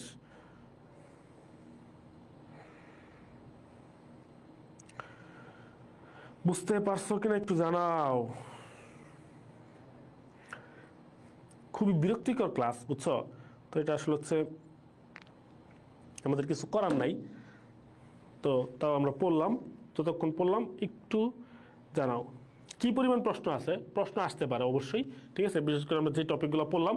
তো এই টপিকগুলো একটু পড়ে রাখবা, তাহলে এটা নিয়ে টেনশন করার কোনো কারণ থাকবে না আর কি। আর না পড়লে হবে কি জানো, না পড়লে একটা ভয় কাজ করে যে এইটা চ্যাপ্টারটা পড়ি নাই, যদি এখান থেকে প্রশ্ন চলে আসে কি হবে। ঠিক আছে, এই কারণ হচ্ছে চ্যাপ্টারটা পড়ে রাখবো অবশ্যই। একবার পড়ে ফেললে এটা কিন্তু খুব বেশি সময় নেওয়ার দরকার নাই। এবং যে টপিকগুলো বোঝার আমরা কিন্তু অলরেডি ক্লাসের মধ্যে বুঝে ফেলছি। বাকি যে রিডিং পড়তে যে কথাগুলো বলছি, একটু রিডিং পড়বা, এটা পড়লে কিন্তু আসলে শেষ। ঠিক আছে, ওকে, বুঝছো? তাহলে যারা ক্লাসে ছিল তাদের হচ্ছে